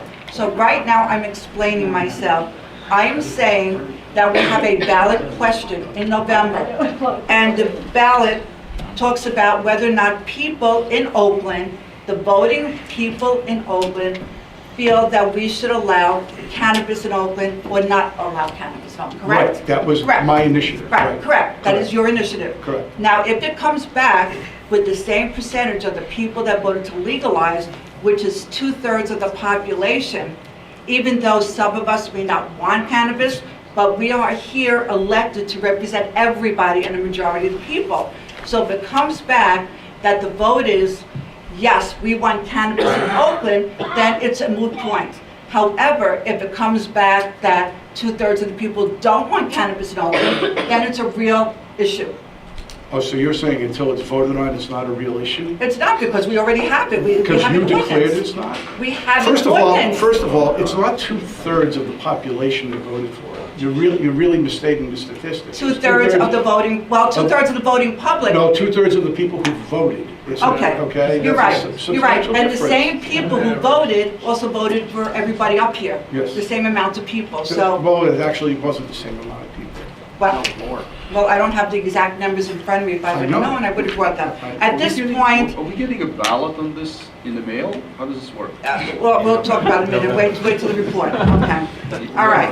Next, State of New Jersey Assembly Bill 5163, violation of the rear seatbelt law. As you all know, this is for real.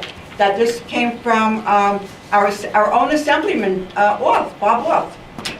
He's saying, basically, he wants everybody to wear seatbelts. If you are stopped, and if you're stopped by a police officer for a motor vehicle violation, and he sees people in the backseat not wearing a seatbelt, then he can give you a ticket.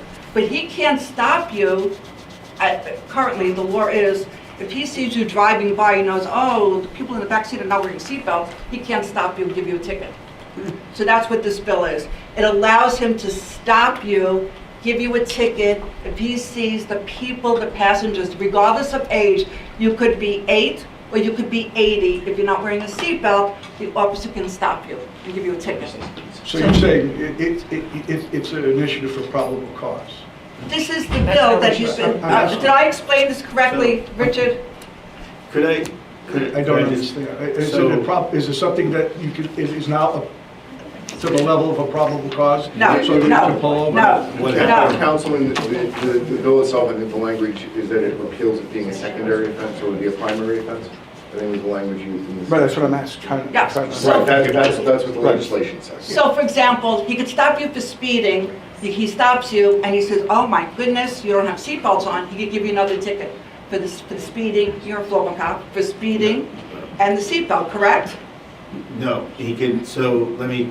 However, now if you drive by, you don't have to be speeding, you could go within the speed limit, Right. but he notices, oh my goodness, there are people in the back seat without seatbelts, he could stop you and give you a ticket for that. Take your window. Yeah. That's what this bill says. Yeah, so. I think I simplified this- it. Yeah, so why this is on the agenda, my daughter is a part of a group, it's called Click Clack. And they're trying to get the law passed. And like the mayor said, it would be a primary offense. So if someone in the back seat doesn't have their seatbelt on, they can get pulled over. And it's not just, they're just looking to issue tickets. There's safety things. I have something here, they sent me, seatbelts reduce fatal injuries by 45%, and 50% of the moderate to critical injuries are reduced if you're wearing your seatbelt. They said on average, 47% of people who die in a car accident weren't wearing a seatbelt. It just seems to make sense that if we make sure that the people in the back seat are wearing seatbelts, people will be safer and we can protect them. And like I said, it's a high school group. They Up in Indian Hills. Up in Indian Hills. My daughter came to me because she knew that I was on the council, and right away I said, well, let's call Assemblyman Orth, and we called Assemblyman Orth. And Assemblyman Orth right away said, absolutely, I'll jump on board on this, and then the ball started rolling. So it's me who was asking this council to endorse the bill that the Assembly is putting forward, which they would put forward to the Senate. And I would just appreciate it if you would do it. Thank you. It's Assembly Bill number 5163. It was introduced by Assemblyman Robert Orth, who is our Assemblyman, and it was introduced February 6, 2023. And a synopsis, they give a little synopsis of the bill. Repeals the law providing that violation of a rear seatbelt law be treated as a secondary offense, meaning the police would have to stop you for something else and then could give you the ticket. And it establishes certain reporting requirements, requires the AG to issue a report. If anybody wants to read a copy of the bill that was introduced by Assemblyman North, you can come to my office, I'll make you a copy, or email me and I'll scan it and send you a copy of the bill. So it's Assembly Bill, it's 5163. Again, it was introduced February 6, 2023. So would you like to have this as a resolution, an endorsement, Councilman? That's what I would like, if at the next meeting, if we could endorse it. Anybody else? I would say. Want to speak? I think Councilman Kamala. No, I was going to ask you to put that in there. All right, so that was this for the next time. I would want to thank you. Thank you. All right, amend parking ordinance for parking of trucks, vehicles, and trailers. Sure. So this issue kind of came out of the discussion we had last time about ordinance code 23-4, which we just introduced. And Councilman Kamala had expressed a concern not only of passenger cars, but of parking of trailers and larger vehicles on roads, and how the hardship exception and the permit parking process may apply to them. So in fact, had a conversation with the police department, and what you have in the packet is there is currently a section of the traffic code 7-17 that concerns parking of trucks, vehicles, and trailers, and it basically says anything over 3 tons, along with buses, RV vehicles, trailers, and the like, are prohibited on the following designated roads. There's no roads designated, so it's there, but it's really not operative because there's no roads designated, no signs of the street, no hours of the day. So one way to address the councilman's issue would be to flesh out that section of the code. The chief recommends we could make it applicable to all borough streets, both sides, because those sorts of vehicles really shouldn't, in his opinion, be parked regularly on our streets. And that would preclude the granting of a hardship exception by the police department. So that was the recommendation on how we can address that concern going But it says trucks, vehicles, and trailers. Vehicles. Mm-hmm. Vehicles being regular. Vehicles, cars? Passenger cars? Vehicles could be cars, yeah. Passenger cars. Well, we have an ordinance now with parking from, what is it, 2 a.m.? 2 a.m. to 6 or 7? Right, in a separate section of the traffic. Right, so you're saying no one can park on the street ever? No, if you read it, I'm reading what you wrote. The You person wrote shall park. trucks, vehicles, and trailers. Right, so the code reads, no person shall park any truck or vehicle over 3 tons. They can't park on the Patriots Way Bridge. Right.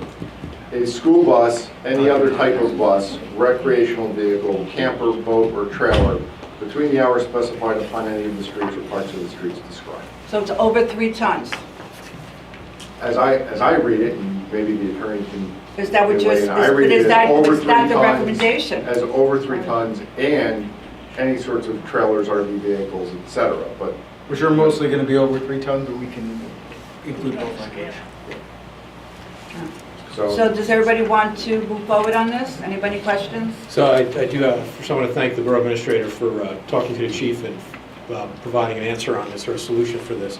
So just so we're clear, the weight limit is 3 tons. Does that address motorcycle trailers and equipment like that, or what's the weight limit wise?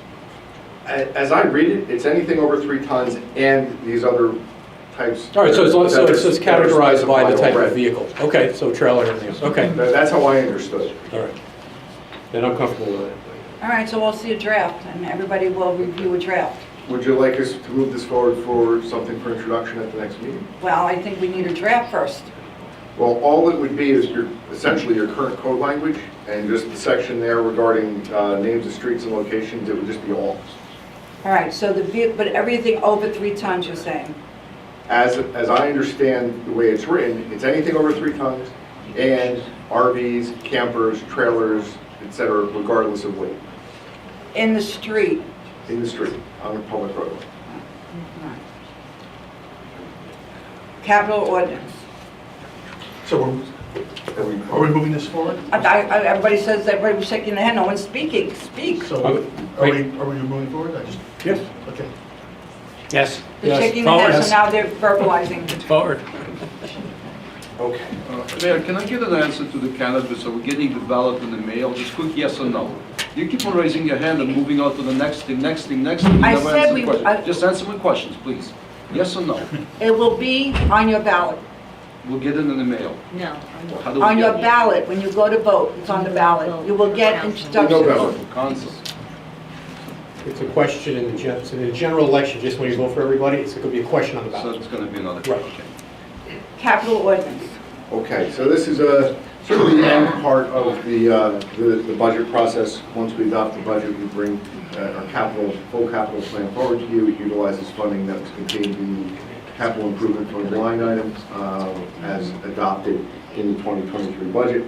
The full plan that was presented, they have in the packet, would total $2.6 million this year. Of that, almost 1.7 would be dedicated to roads, storm sewers, and sidewalks.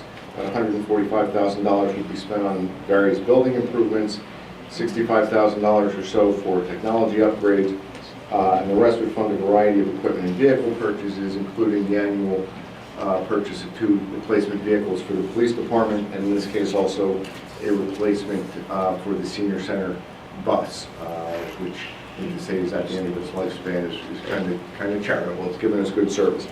It would also continue the practice of allocating $200,000 for future fire department apparatus. So what I would like to point out in the schedule that you were provided, the turnout gear replacements were funded earlier this year already in a capital ordinance, as was the DPW pickup trucks, and we were able to use storm response reserve funding for that. So the capital ordinance that we would prepare for introduction would not include those items that were even funded. Likewise, we would hold off and do the roads and sidewalks and storm sewer improvement allocation in a separate ordinance as well, because we are waiting on a grant reimbursement. If we receive that in time a little bit later this year, that will drastically reduce the amount that we need to finance for that work. So we will go ahead with the balance of that is what you would see in the ordinance at the next meeting. Does anybody have any questions? Question? A couple things here. The key access system, phase 3, Mr. Coons, is that going to be all the equipment required for all the rec buildings and everything else like that? That would finish a couple in DPW, and we would finish off recreation. So at this point, the recreation would have a car key access system moving forward. Thank you. Part of it does. I think this is to finish off both the DPW and the rec. Okay. Another question also says senior center bus replacement. I thought we had got a settlement from the Volkswagen in regards to offset some of that cost? No, the state had established a fund for that. Okay. It was not specific for, for buses or the like. We did look into electric buses, which even with grants would be much more expensive than what we're talking about here, with a very, very long lead time. And will the senior bus be handicap accessible? Yes. Have to be. Well, Yes. I want to make sure. Big house. Okay. Well 9 electrical renovation.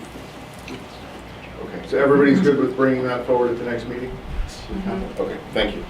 Well 9 electrical upgrades. This project includes a number of improvements to the electrical system at well number 9. Some of which are needed due to the upcoming installation of the PFAS treatment system.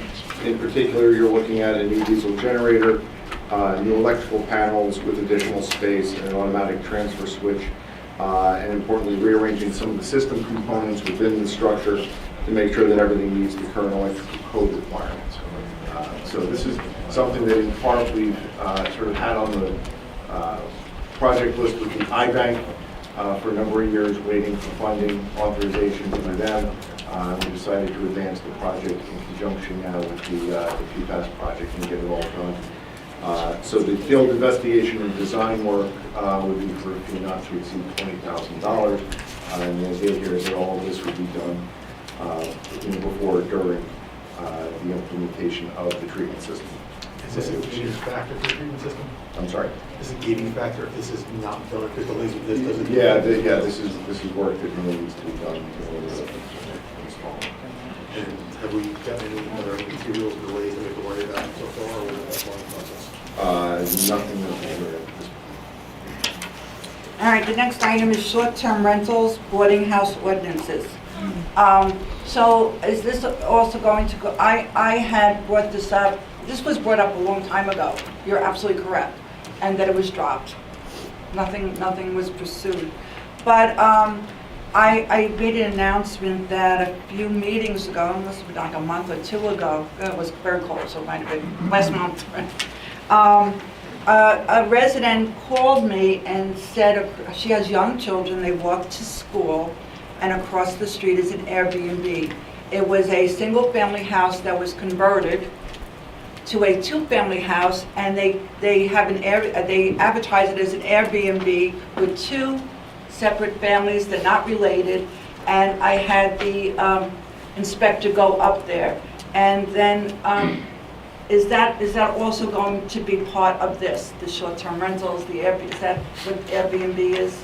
Is that what's being considered as a short-term rental? I mean, Airbnb itself is just a company. I mean, Right, we I can't know address that. an I know, ordinance but to it's Airbnb. like Band-Aids or Yeah. a name of a company. But I mean, what I'm saying Right. is to address the ordinance, we have to address short-term rentals. We Exactly, can't but I address want to know Airbnb. if that's going to be included. Yes, Okay. that's the I just wanted to intention. clarify. Okay.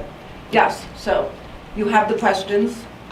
You have the Yes. questions. I don't have the questions. You have the questions, and I will make sure you get get them. answers.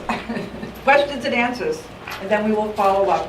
Right, and I think the reason we relisted it was there, the council wanted some discussion on some of the particular wording in the boarding house ordinance, so we thought we would bring that back, see if anybody had any input or any questions or any direction for the borough attorney, so we can bring this back to the next meeting for introduction. I'm comfortable with the way it is right now, as long as Mr. Petalino's questions are answered.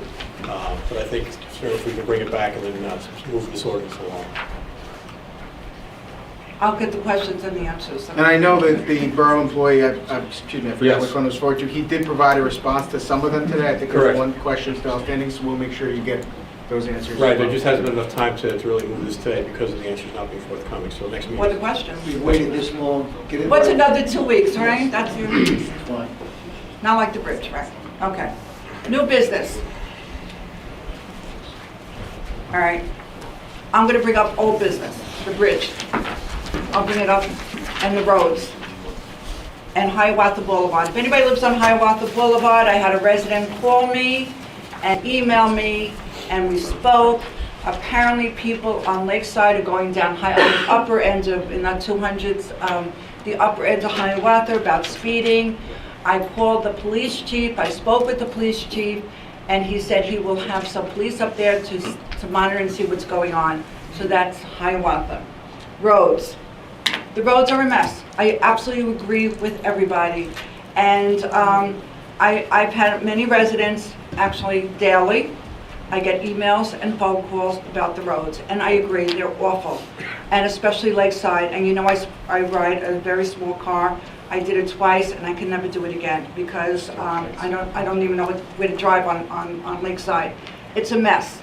And we've complained to the engineer that every day after they do their work, this is for the sewer area, the sewer treatment area, that's what's going on in those roads, Lakeside. And other roads are also being torn up because of PSE&G. And I said, well, why couldn't I coordinate? Because I can't. I don't have that magic wand to say to PSE&G, you can't do it now because we're doing the sewer area. So PSE&G does what they want, and that's when you're doing it. After they finish, they will repave. We had that on 202, if you recall, many years ago, in front of your house. And then we complained to them because they were only going to pave the section where they dug up the pipe, and we said that's unacceptable, and that the county came in, worked with them, and they paved the whole 202. They will repave when they're finished. PSE&G does their own, they're working at their own time frame, their skill, and we don't have a choice when they will be finished. Now, as far as Lakeside, which is a disaster, I have complained, poor John Yakimic, I call him and I text him regularly. I'm getting complaints. People have damaged vehicles. And poor Kathy Gurney, because when they tell me they have damage, I tell them to call Kathy Gurney in Borough Hall. She's the administrative secretary to Mr. Kunz. She will give them the process of what you do to file claims and the whole procedure you have to follow. They are not cleaning up when they finish daily. It is awful. And then today, for the first time, I found out that when they're finished, they're not repaving the whole road. And now I was really angry. You mean they leave a dirt ditch? No. They're going to pave, like, you know, when they fill potholes, like when DPW goes around filling potholes. But Mr. Kimmich will respond to that, because I was furious. And the reasoning was because of what? The water pipes? So what we're going to be doing is, while we're in that area, there's transite main that's susceptible to breaking. So before we put down new asphalt, we're going to be looking to replace the water main there as well. Get all the underground infrastructure taken care of, and then fully repave the roadway. I'm sure John will address the issue with the trench and how that's going to be restored and to what standard at the conclusion of the project here. It has to be acceptable, because if it's unsatisfactory, that's another problem. I'm dealing on a daily basis, I'm dealing with the sidewalk project on 202, and how people with their driveways have been impacted by the work done by the contractor. And again, I'm sorry, John, I text you and I call you right after I get the complaints. I'm getting these daily complaints. So will you please follow up on the sidewalk project on 202? Now, Patriots Way Bridge. Oh, before I do that, because that's longer. Philomena, is she still here? No. Oh. No. Access for all. I'd like to talk to her about what she brought up tonight. If you're going to talk to her later, if you could have her get in touch with me. I'd like to talk about what she said. That was very disturbing, so thank you. Patriots Way Bridge. We had a meeting with the board. We have another meeting Monday night. Is it still on? We still have a meeting, correct? May 15th. It's still on. It's still on. If I recall, when we the last meeting, the board only wanted one exit open. That's what I would, right? Is that correct? Is this an open discussion? I'm just shaking your head yes. Just shake your head yes. No comment. Okay. I have been getting calls since the notice went out. Oh, and the delay in the notice, I'm going to take the blame. They were going to just close the bridge. Not close the bridge, you know, do the weight restriction and everything. I said, no, you have to give people notice. I said, give them at least a week's notice so they know what's happening. So I am taking the blame for the delay from when you got the notice and the weight restriction. All right. I am getting, since that notice went out, people have been showing me what was coming, text that was sent or news sent by the property manager to Russo, and about the 2 exits. I said, well, wait a minute, I thought we were only doing 1 exit. But the police are saying no, 2 exits, and the people did not realize that it's 2. I've had residents calling me since they got the notice, we must have the 2 emergency exits open. And that's it. The police say it has to be open, first aid say it has to be open, fire department, not you personally, fire department and the schools, because of the school buses. So that's with the exit. As far as what's going on with the funding, I have advised our engineer, this is our last straw of getting funding. I am giving him until, well, I'm not going to give a deadline right now, but the DOT commissioner, who has told us to do this resolution tonight, because this is the way we could do it. If we don't do this, we're just going out. It's going to be done. And I know John will make his report. I've been on the phone, not with John, but Kevin Boswell, of Boswell Engineering. It just sounded so optimistic, the way the commissioner has described the way we could get this funding. And so we waited, as we said, we waited so long with the weight restriction. DOT is on top of it. They have inspectors come out. They know what's going on with the bridge. And just a little bit longer, if we could do the funding the way they suggested, then that is the best way for everybody financially. If we can't, we're just going to have to bond it, just the way everybody is saying it. So it's just a little bit longer, and it's going to be done. That's my report on the bridge. As far as the ballot, it will be in, when you get when you get Sample the paper, ballot. you get the paper. Sample ballot. The sample, thank you, I couldn't even think anymore, sorry. Sample ballot, you will see the names of everybody running, and then they have the questions. And I'll be in the section with the questions, all right? Back to the bridge, is there a date when this thing is gonna have to happen? Or is this I don't have completely a date. open-ended? No, we're going to have a meeting, and then I'm sure the board will, Well, I know there's a meeting and there's never, is there gonna be a date when you're gonna start working on it and actually fixing it? I don't have a date right now. I don't have a date. Do you have a date when you're gonna have a date? That's how it's Yes. usually done. If you leave it We'll have a open-ended, date to give you a it's another date. 10 years. All right, we'll have a date to give you a date, how's that? Okay, that's good. All right? John, you heard me say that. John He's hiding. and Kevin Boswell, I told him this personally, directly, that I needed an end date. So, yeah, we will get an end date. All right, with Can I that, ask one more question about that? of course. Mr. Ukemic, Yes, Council. I know there was conversations about potential short-term fixes, right? Is that still on the table where if we had to do a short-term fix? Because obviously, if we got funding, it's going to take a year to fix, right? The best case scenario. So what about a short-term fix just to make residents feel safe? Is there any short-term things we can do? Yes, so we do have a short-term plan in place.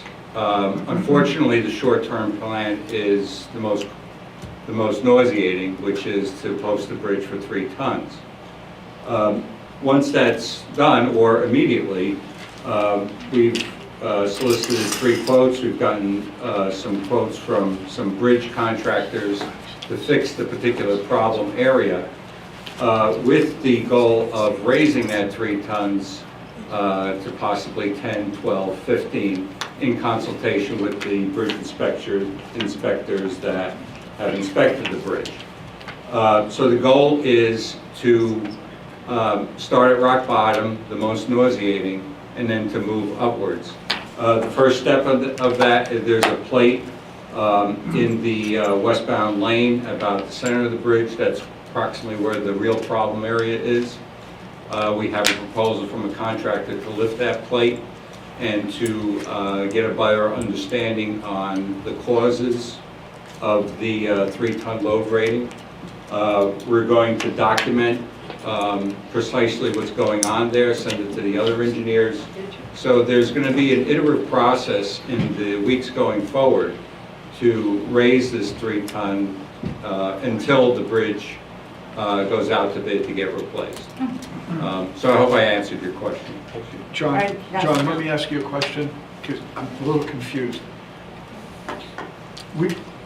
You're saying not all the diagnostics have been done on the bridge yet? All of the diagnostics. You just described lifting the plate to see what's going on underneath there. So there's potentially more problems that we don't know about. Is that what you're saying? I did not say that. Well, then explain that, because that's what it sounded like to me. Yes, so Michael Baker made their findings from inspections that were not necessarily hands-on at the location. So we want to vet those out, make sure that they're accurate, open the bridge up, and see precisely what's going on. So there's more diagnostic to be done? Correct. Oh, that was my point. I'm sorry if I miss. No, I don't think I asked it awfully, but let me ask you a question, because the people who are asking questions about their kids and stuff, would you feel, you have Yes. children, you'd feel okay? Look them in the eye and tell them that. Yes. And with regard to the Lenape Lane Bridge, which I think you were referring to, I just received the preliminary inspection report yesterday on that bridge from the inspectors. Those inspectors have found that bridge, even though it looks horrible from the top with all the cracked concrete that's occurring there, the bridge is in fair condition, which is not like the Patriots Way Bridge, which is in poor condition. And the load rating on the Lenape Lane Bridge, it could easily support up to about 30, 35 tons. So that bridge is safe for the passage of the additional truck traffic that's going to occur. However, you know, from a visual standpoint, from the surface, it does look bad in layman's terms. Why don't you finish your report and then everybody could ask you questions? With the bridge or? With everything, just with give your everything? report. Okay, thank you, Mayor. So, you know, I listened to the young man here with transparency. So before this meeting, I went to Monhegan, and to the mayor's point, I was appalled what I saw going on at Monhegan. I immediately called my resident engineer, and I've used words that I haven't used in quite some time over the phone. And I was appalled, upset. I told him this is totally unacceptable, and this cannot occur anymore for another hour. I will talk to Kevin Boswell tomorrow morning. He has already expressed his dissatisfaction with what's going on in Monhegan, and we agree with you, Mayor. I was absolutely appalled. With regard to PSE&G, we, on the positive side, we had a meeting on Friday with them to go over a schedule for paving of the PSE&G roads. That will be starting on or about May 30th. The residents will be getting notices approximately a week ahead of time, and Tilcon will be performing that work, and I have a list of the roads that they'll be performing that work on. Other roads in town that are part of the road program will be advertised for bids extremely shortly. We have no DOT review required for that, and we will be paving those roads this summer. So those are the aspects with regard to the condition of the roads within the borough. So I think I answered all the questions I heard from Mr. Panosian. He talked about positives moving forward. I think I answered that when Councilman Saliani said that we're still doing the diagnostics. We're trying to get that load rating up higher until we could replace the bridge. So if I missed any other questions that were posed to us earlier today. I think what's missing from it is the dates, commitment to certain dates. Sir, I think... That's what I'm not hearing. Yes, sir, I'm going to give you my business card, and then you can contact me directly. I mean, every project plan has a date, otherwise there's no commitment, right? Yes. It just goes on and on and on. But I can't spend money unless I have it. I understand. Thank you. That's it? All right, now, Councilman? Yeah, a couple questions. You said that inspection took place that was not hands-on. What exactly does that mean? That means that we suspect that they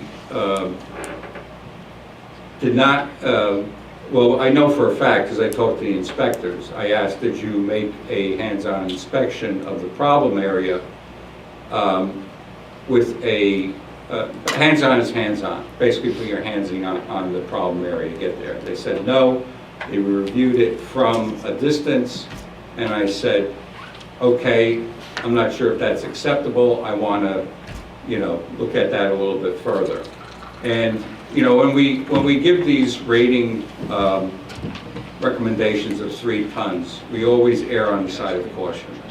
And if there's something that somebody doesn't understand or was unable to do a hands-on inspection, they will go, you know, to the extreme in order to make sure the public is safe.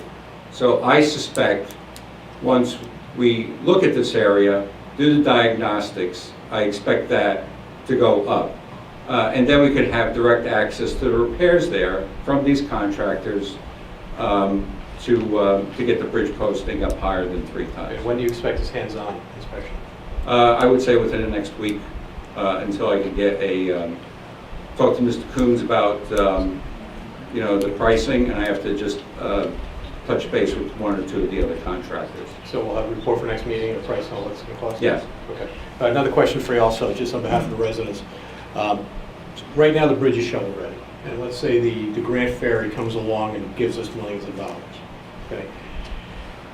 How long is the bidding process going to take, and how long after the bids are received and open? Just timeline-wise, nothing specific, to the point that it actually breaks ground. This is a complex project. You want it to be on the street for quite a while. In order for contractors to put bids together, they have to do a lot of research. I would think a minimum of 2 months, 2 to 3 months out on the street to give some of our heavy contractors in the area the opportunity to bid on it. It's not something I would recommend that you bid without having the funding in place, because when they're going to be spending a ton of money to put the bid together and to do their research to do this. So you're looking at least that period of time to have this thing out on the street for bids. All right, once it's out on the street, the bids come back, bids get open, next step is awarding the bid, and then breaking ground. 6 months after that, a few months, just... Yeah, so, reviewing the bids, an award would take roughly about a month. Then they have to submit shop drawings. It takes perhaps a month to produce those shop drawings, another month to approve them, and then the construction duration was anywhere between 9 months to a year. Okay. So that's roughly the timeline here. So I think easily from advertisement to ribbon cutting, you're looking at approximately a year and a half. Okay. I just wanted to make sure that the residents really have an understanding of what the order of magnitude that we're dealing with when it comes to getting the bid, the money, everything, getting everything flowing. So thank you so much for answering. So would it be fair to say whether we get the money or not, in about 2 years it's going to be completed or not? That's if they get the grant money. I'm sorry, Robert's Rules of Order? Yes, Councilman. John, part of the bid cost would be absorbed by the grant, correct? The bid cost is borne by the contractor submitting the bid. Okay. Is there a way, like, why would we wait to have the funding approved when we're basically in a position where if they don't get the grant, if we don't get the grant, as Councilman said, grant ferry, okay, and then we're going to have to bond, wouldn't it be prudent to go out to bid now and cut maybe 2 months, as you described, off that timeline? I would say that would only be prudent if we are assured that we're not going to go through this again and that we'll be able to award once we get the bids. Well, no, I don't think you understand the question. I understand. I think I understand what you're doing. Right. We don't want a contractor to go through this twice.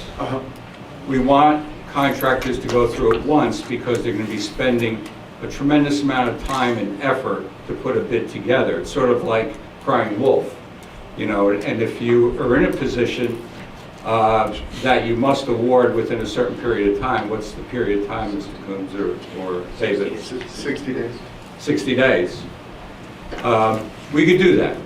If it's structured correctly, and say the funding doesn't come through, you introduce an ordinance, the ordinance gets approved, we could cut some of that time down, yes.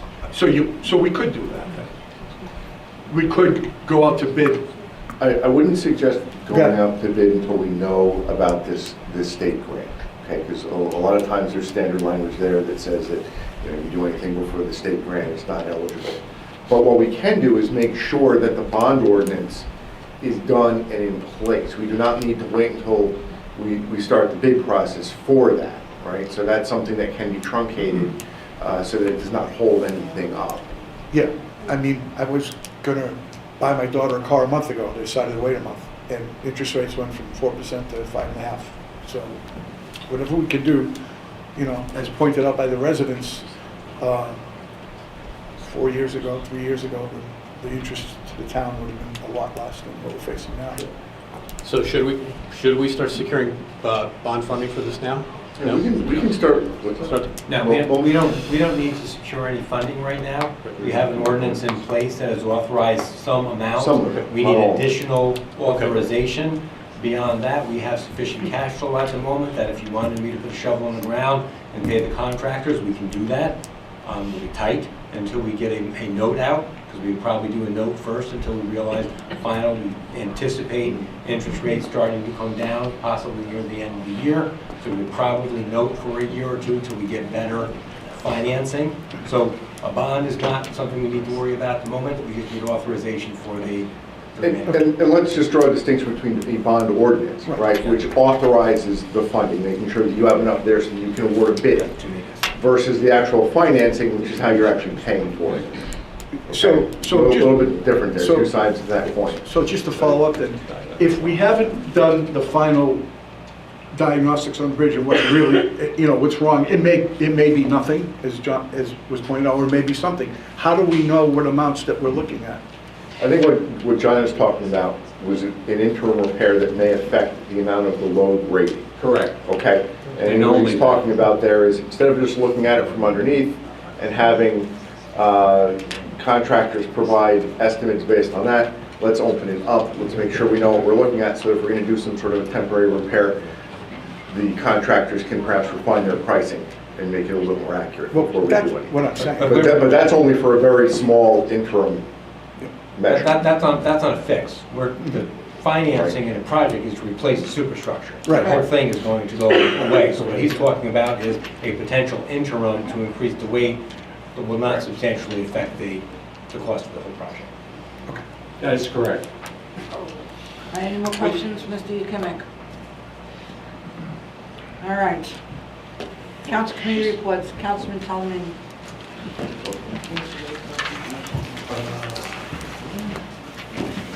So, public events, we've made some announcements. Sunday, May 28th is Memorial Day Parade. We line up at Dogwood at 12. The parade starts at 1.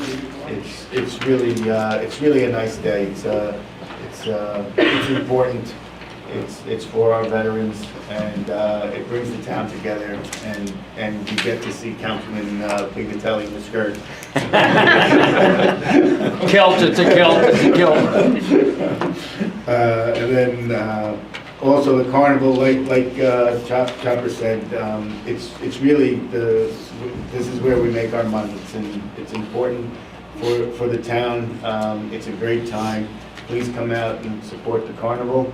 And thank you to Access for All again. It's just great to be involved with Access for All. What are the times you get on Saturday for Access for All? 3 to 5. 3 to 5. And what times do general public open? 5 to 11 on Okay. Saturday. That's the longest night. And then just, again, volunteers. We could always use volunteers at public events. It's a great organization. They do so much for the town, and I can't, they're just amazing, the Public Events Committee. And, but many hands makes light work, so let's get some more volunteers at the public events. And that's all I have. Thank you. Thank you. Councilman Kamala? Thank you. Just another reminder for anybody who's interested to fill a volunteer position on the Board of Adjustment. Please get your volunteer leadership form into the Borough Hall. And obviously we have 3 openings on that. So I mean, it's really an important committee in this town, for planning and zoning, that really makes big decisions. It affects all of us in this borough. Just a quick reminder from the Green Team, the Flow Film Festival is Saturday, June 3rd at Veterans Park. At 7 p.m. there's going to be an EV Green Fair where people are going to bring their electric cars out if anybody wants to learn about all the different types of brands that will be down there. 8:15 is going to be some local music, and at 8:30 the movie starts. It's going to be Cloudy with a Chance of Meatballs. Also, there is the bird watching from 2 weeks ago, got canceled due to weather. They had one last weekend. There's another bird watching this Saturday, May 13th at 7:30 a.m. Meet at the dog park down at Great Oak Park if anybody wants to do some bird watching. And also the Green Team had their hike. There were probably about, I want to say 10 or 12 of us that went around the lake. So the first Sunday of the month, just remember there's a good hike that goes around the whole park. That's all I have, Mayor. Thank you. Councilman? Yes, I'd like to give a shout out to teachers. This week is Teacher Appreciation Week. Not only do they inspire our children and love our children, but remember the dedication that they have and the patience above all. You know how if you have 2 or 3 kids running around your house, how difficult it is to control them. They have 15 to 20 kids running around and how difficult it is, and they still do it. Especially, shout out to my wife, 51 years teaching at Bergen Community College. And my daughter is a teacher, my sister-in-law is a teacher. I've seen my granddaughter in 7 months progress 10 levels in reading. Now she reads to me instead of me reading to her. So shout out to all teachers. Thank you for your dedication and helping our children progress. For the first aid squad, in April we had 71 calls. I didn't get the exact mileage, but I know it's around 900 miles we drove just in April for the 2 trucks. And that's it. And thank you. Thank you. And just to follow up with Councilman Kamala, the zoning board is a very important board. It meets once a month, second Tuesday night of the month, right here in council chambers. And what they do is, if someone wants to build an addition on the house, build a deck, an add-on, or they have to come before the board to get approval. If they want to build something that's not within the code in that area, in that district, they would need a use variance, and it's up to the board to make a decision. So it is a very important board. If anybody is interested, zoning board.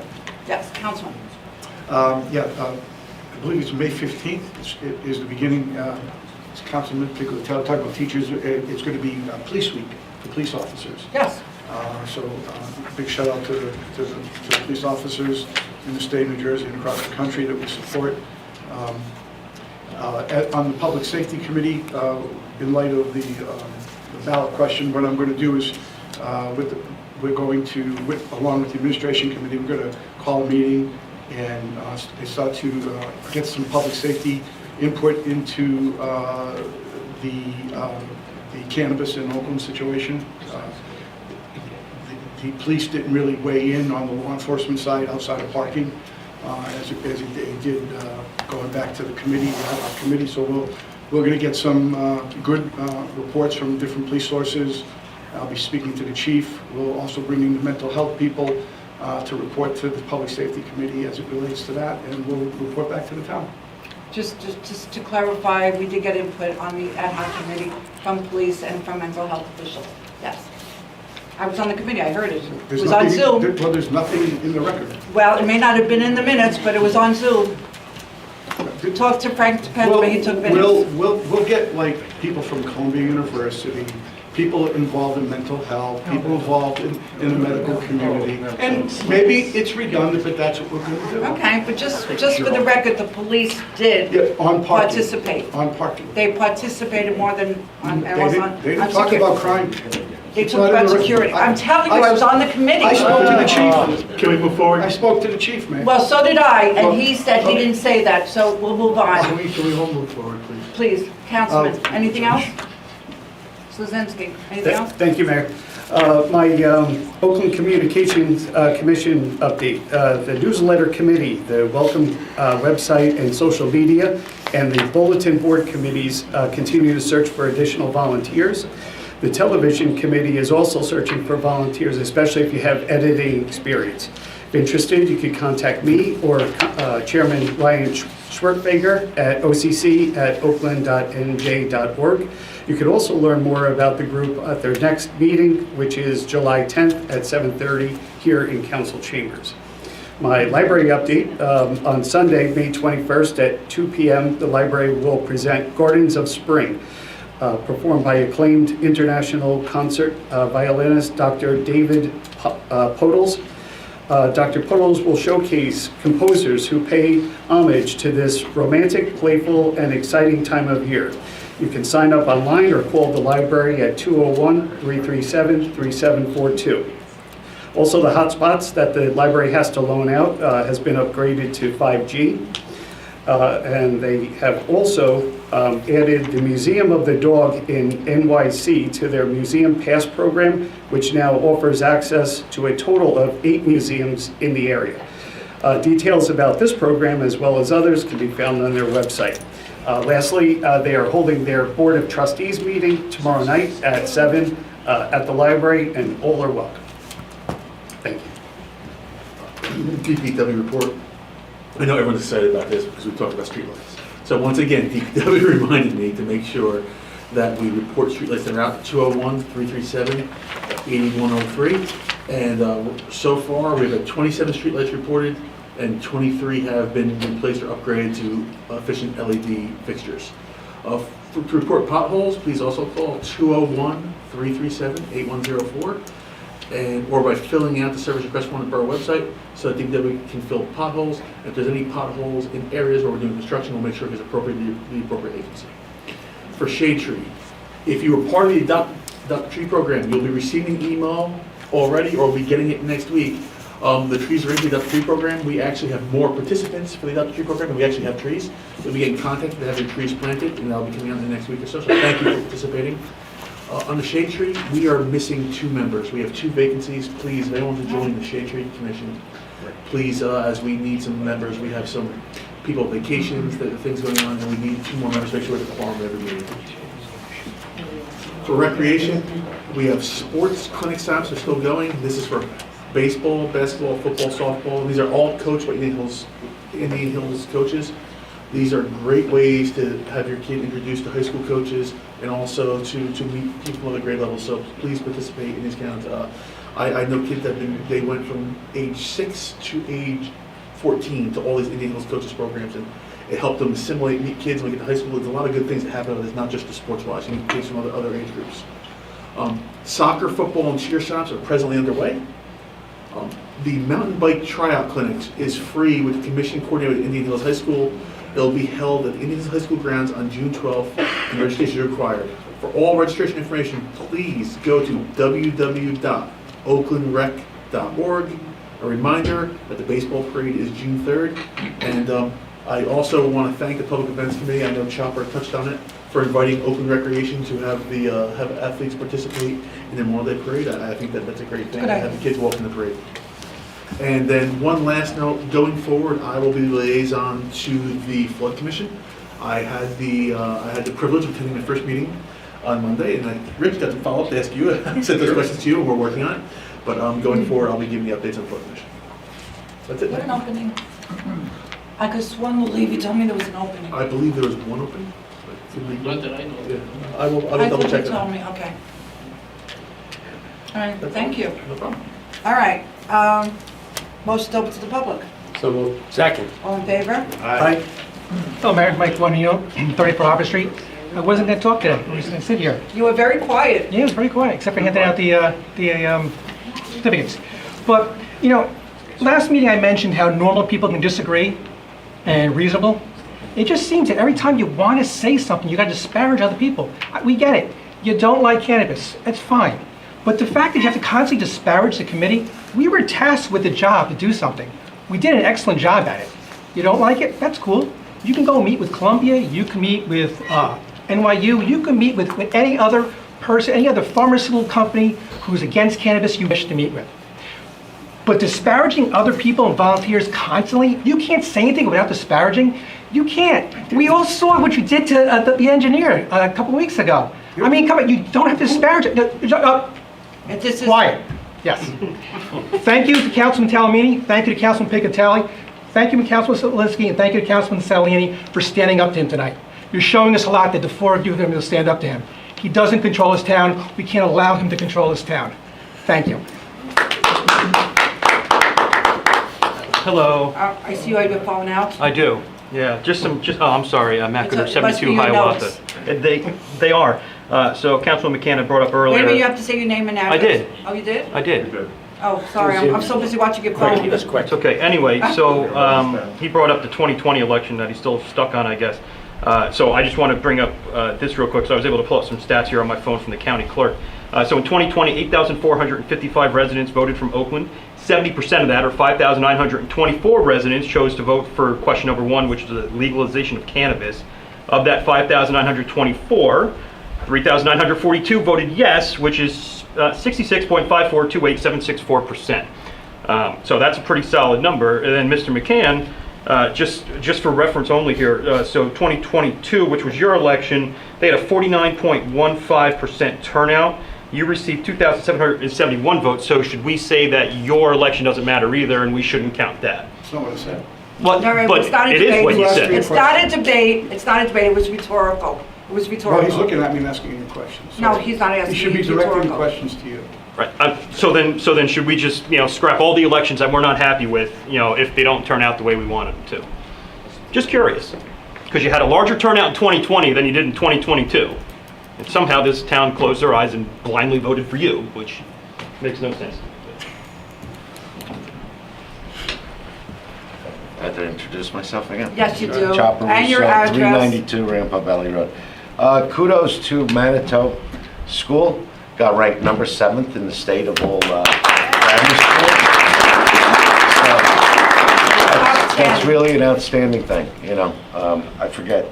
You have it on your phone? It was about 4,340 schools.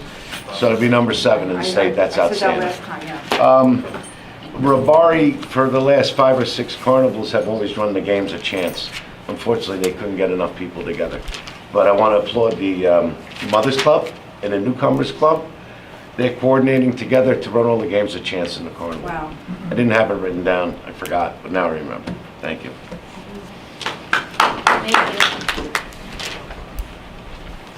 My name's Schwartz, 187 West Oakland Ave. You got the legs for that kilt. What did you say?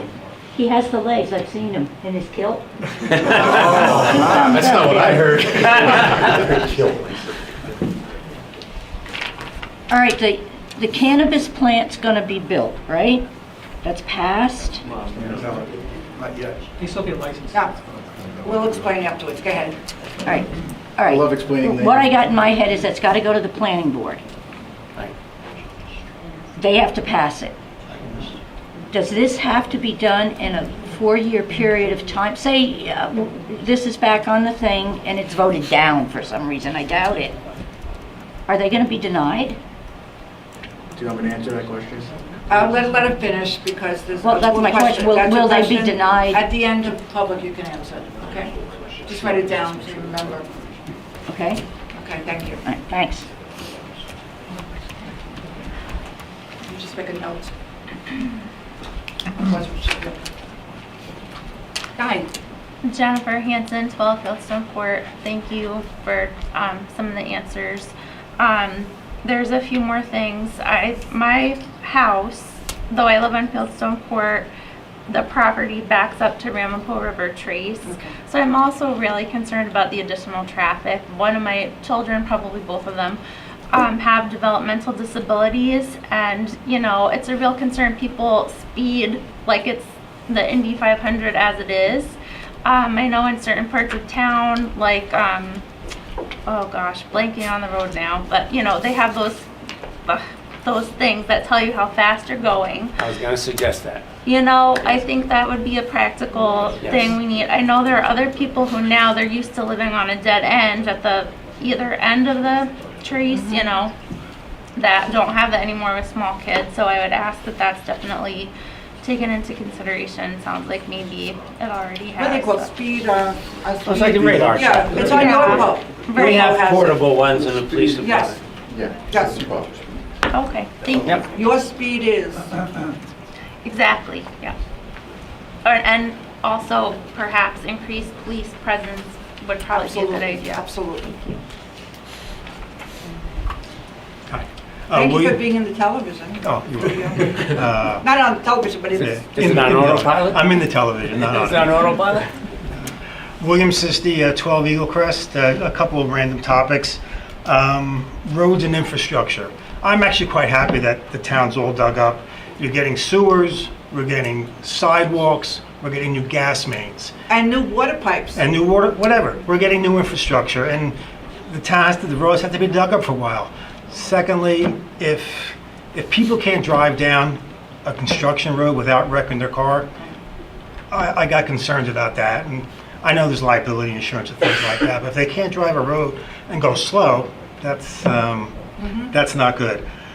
Sidewalks. I'm asking the council to continue the sidewalks north of the Delta Station. I know there's some issues. I think there's some issues probably with some houses maybe where there's not enough room. We'll just kind of go up to that house, stop, and just start up and keep going. Because the half the sidewalk I walk down is not done. So for selfish reasons, it's okay. I get by. And the last thing is on the bridge, we're talking about all this amounts of money it's gonna cost if we have to do it ourselves. Is there just a rough number, if we wrote a check today, how much per household, either if we wrote the check on one bill, or if it was bonded over 30 years, is it like $40 a year for me over a 30-year bond? I don't know, is that how long the bonds are? I was gonna get that number It for was the next meeting. It'd be interesting to see just, Yes. instead of saying $8 million, which is a lot of money, it's $40 a year over 30 years. You know, I might not be here for the last 20, but the next property owner. As we say, bite your tongue. Thank you. But it'd be nice to know if it's like $20 a year, $40 a year. We'll get that Or number, just, Mr. if I had to write a one-time check for my tax, it's $1,200 and it's all done. It'd be an interesting point of reference for a taxpayer, homeowner. Good question. Thank you. We haven't forgotten you, Mame. We'll get the debate. So I just want to say something in defense. Your name is John McCann. Yes, sir. Yeah, he seemed to be the only voice of discourse here, so I kind of like it because everybody else seems to be like singing the same song. So I welcome it personally. Thank you. And then I have a. What is your name and your address again? Gene Narodetsky, 49 Hunters Run. 49 Hunters, right. And I got a question for John. From what I understood is that possibly this whole issue with the bridge was based on this hands-off inspection. Is that correct or no? No, I want to be perfectly clear. Only the 3-ton weight limit that is currently being posted right now is with regard to this hands-on inspection. Not other aspects of the bridge which have major deterioration as well. The load posting of 3 tons is controlled by one particular area that apparently didn't have a hands-on inspection. That's the only aspect that we're exploring. However, the rest of the bridge is poor, but it doesn't, you know, we cordoned off the stringers on the outside of the bridge, etc. But do we have a certified written inspection report that says this issue with the bridge and its Yes. potential? We have that? Yes. Okay. That's all I want to know. Okay, thank you. Anybody else? Kevin Heffernan, 40 Grove Street, Oakland, New Jersey. I found the discussion about forfeiture of a stipend borderline humorous. I'll tell you why. In all due respect, I grew up in Bergenfield, and my dad was very involved in Bergenfield politics, and he was even head of the planning board. We never saw him, ever. I wonder, okay, we have 6 council people, $6,000 a year, $36K a year, got it. Has anyone ever sat down and really did the arithmetic of how much per hour a council person actually makes on $6,000 a year? I suspect it's below minimum wage. You consider preparation for tonight. In all deep respect, there are hours spent, time here, hours spent. Bother with people like me, hours spent. I mean, committee preps, hours spent. Conversations amongst yourselves on legislation, hours spent. I mean, caring for voters, I mean, subcommittees. I mean, I know what Mr. Saliani does, you know, with our subcommittee. Hours and hours spent. So it's probably way below the minimum wage, state or federal. And it's silly, absolutely silly to ask someone to give it up. It is. But I have a better idea. For those who are really determined to give up their stipend, fine. Donate it to Bush Plaza Park. You get a tax write-off. Okay, the SAO. It's going to SAO, right? Yeah, do it. I mean, it then becomes neutral.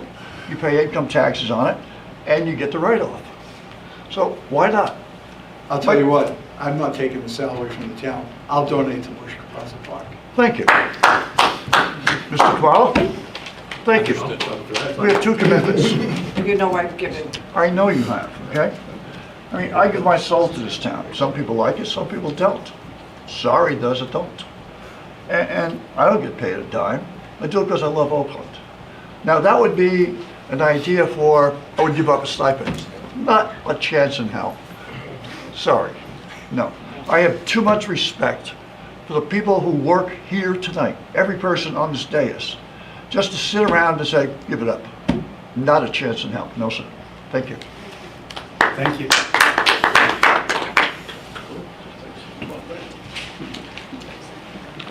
Michelle Eunice, 2 Rockledge, Oakland. I wanted to answer your question because I didn't want to interrupt the whole discussion. When the certain council members and the mayor and borough administrator and borough engineer met with the board at Ramapo River, the discussion was about a 10-ton weight limit, which is when the discussion came up about one gate. And it was really going to be garbage trucks, sewer truck. So we said, you know, why open that up to the Truman side, maybe the Glen Gray side, or alternate at times. So to answer your question, the board did ask, why not just one gate? And we were very shocked when the detour signs went up last Friday. I got a million calls like you know how it goes. I got the calls, I got the texts, I got the emails, the detour signs are up. And I find it interesting that the residents on Glen Gray got a hand-delivered note. Did the residents in the Crystal Lake section get notified? Because that was my point tonight, is that we send out, or the mayor sends out, whatever you call it, robocalls, reverse 911, Swift 911, to talk about bird watching and recycling and the rec committee, but never about the safety of over 2,000 residents.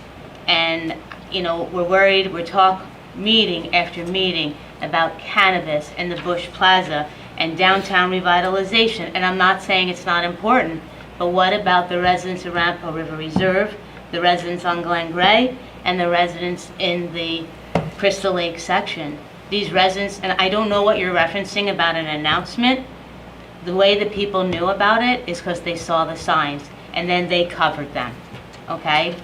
So, Thank you for telling me that. the last time we were here, 2 weeks ago, I know Miss Cedar from Ramapo River Reserve asked for an update from Mr. Yakemic, and he talked about the barrels, okay?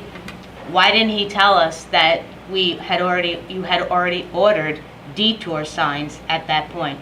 You've known since last December what the plan was going to be, to put a weight restriction on the Patriots Way Bridge and open both emergency gates. You came with a plan, and we said, well, wait a minute, can we discuss this? So why anyone would sit here and tell the residents of Oakland that the board of Ramapo controls what you do with our emergency gates and with the Patriots Way Bridge is nonsense, and it's mistruth. I didn't say the board controlled. Okay? It was the board's decision to keep the gate closed. The board has not been able to have any decision they wanted put through. You knew what your plan was back in November of last year, and it is still the same plan right now. You knew that. You ordered detour signs when Mr. Yakemic was told, I'm sure, to say what he said about the barrels. The only thing those barrels did was put additional weight on the bridge. Who the hell drives on the edge of that bridge, okay? It was to shut the residents up of Ramapo River Reserve, and it added more weight to the bridge. So I'm frustrated, I'm disappointed. We can meet, but you know what? I just think it's time. Thank you. Okay. Anybody else? Motion to close? So moved. Second. All in favor? Aye. Bills to be paid. Yes. Oh, wait a minute, wait, stop. Our attorney wants to answer May's questions. Yes, so the day they submit a planning board application. Sit down, May, it's not open for discussion. I can't hear. Oh, okay. The day on which they submit their planning board application, the zoning that's in effect on that date will be the zoning that they're stuck with. So there's nothing to worry about. Right. Yes, I mean, I don't know what you mean by that, but yes. Well, they haven't made a decision yet, though. No, it hasn't come before the board yet. Has to go before the planning board. But And they we will can't put an announce- application before a board. They changed the law about 10 years ago. You can't put an application before a board, and then the council changes the ordinance while the application's pending. Then they take advantage of the ordinance on the day in which they submitted their application. And we will announce with a lot of notice about the planning board meetings when they do file their application. Because that's when we want the input from everybody. That will be important. And that's going to be in the senior center. That's what the planning board Yes. means. Yeah. Okay. May I Thank have a you. comment? I have a comment after the comment. Yes. Mr. Bardino, Guadagnino. I'm serious. Guadagnino. Like Pignatelli. Okay, my apologies. I didn't believe I said anything disparaging tonight about the committee, except to point out that there were some gaps. And if you took that as disparaging, and it seems like you did, then I apologize, because I agree that a citizen committee shouldn't be disparaged.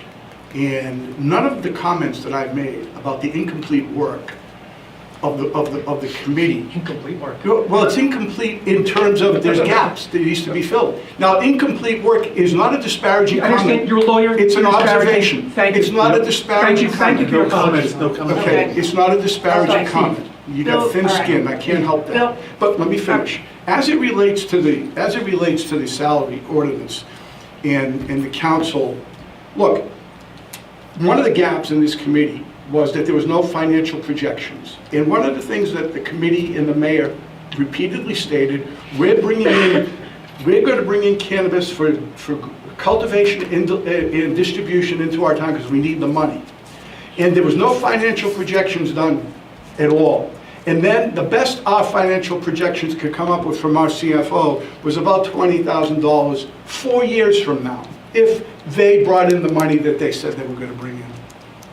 And that was the impetus. I repeatedly asked council people, how is this in the best interest of Oakland? And people would respond, obfuscation, not answering. But they kept coming back to money. And the point of donating to the work and to the committee is because that's a very valuable thing that you guys have done. And I feel proud to be able to donate. But the point is my dad would say, money walks and you know what else. So my point to the council was if we needed the money that badly, and we decided to bring this narcotic into our community because of money, then, you know, give it up yourselves because we don't need it. There are other communities where council people work just as hard. Okay. Don't cut me off, please. Let me Please, finish. we're up to bills to be paid. No, don't. You had your Why are you being opportunity. rude? Because you Why are had you your being rude? opportunity. No, this is my to opportunity. speak. I'm not finished. Don't cut me off. Don't cut me off, thank you. So the point is, if it was for money, and we really needed that $20,000, it's right before you. And by the way, it would be 7, which is 42,000. Immediate savings to the community. Because not all towns, all council people work hard, and they always take money out of their pocket. It's part of what goes on. But not all towns get $6,000. And I don't mean to, I'm not saying it to disparage any hard work by any of my colleagues. But if you're telling me it's because of money, well then, here's your solution right here, it's right in front of you. Okay. Put your money where your mouth is, as my father would say. Thank you. Thank you. Bills to be paid. Before I forget, I'm very sorry. Happy Mother's Day to all the mothers out there. I should have said it in my report, and I forgot. But really, Your wife will remind you when you get home. She just texted him. No,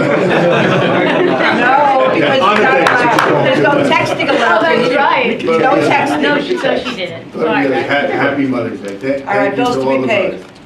Bills to be paid, $928,991.13. So moved. Second. If you read the bills list and reviewed it, then you can vote. Roll call. Council members Kamala? Yes. McCann? Yes. Pignatelli? Yes. Saliani? Yes. Kuzinski? Yes. Palomini? Yes. Motion to adjourn. So moved. Second. All in favor? Aye. Hi, guys. Next meeting is May 24th, right here in Council Chambers, 7 o'clock.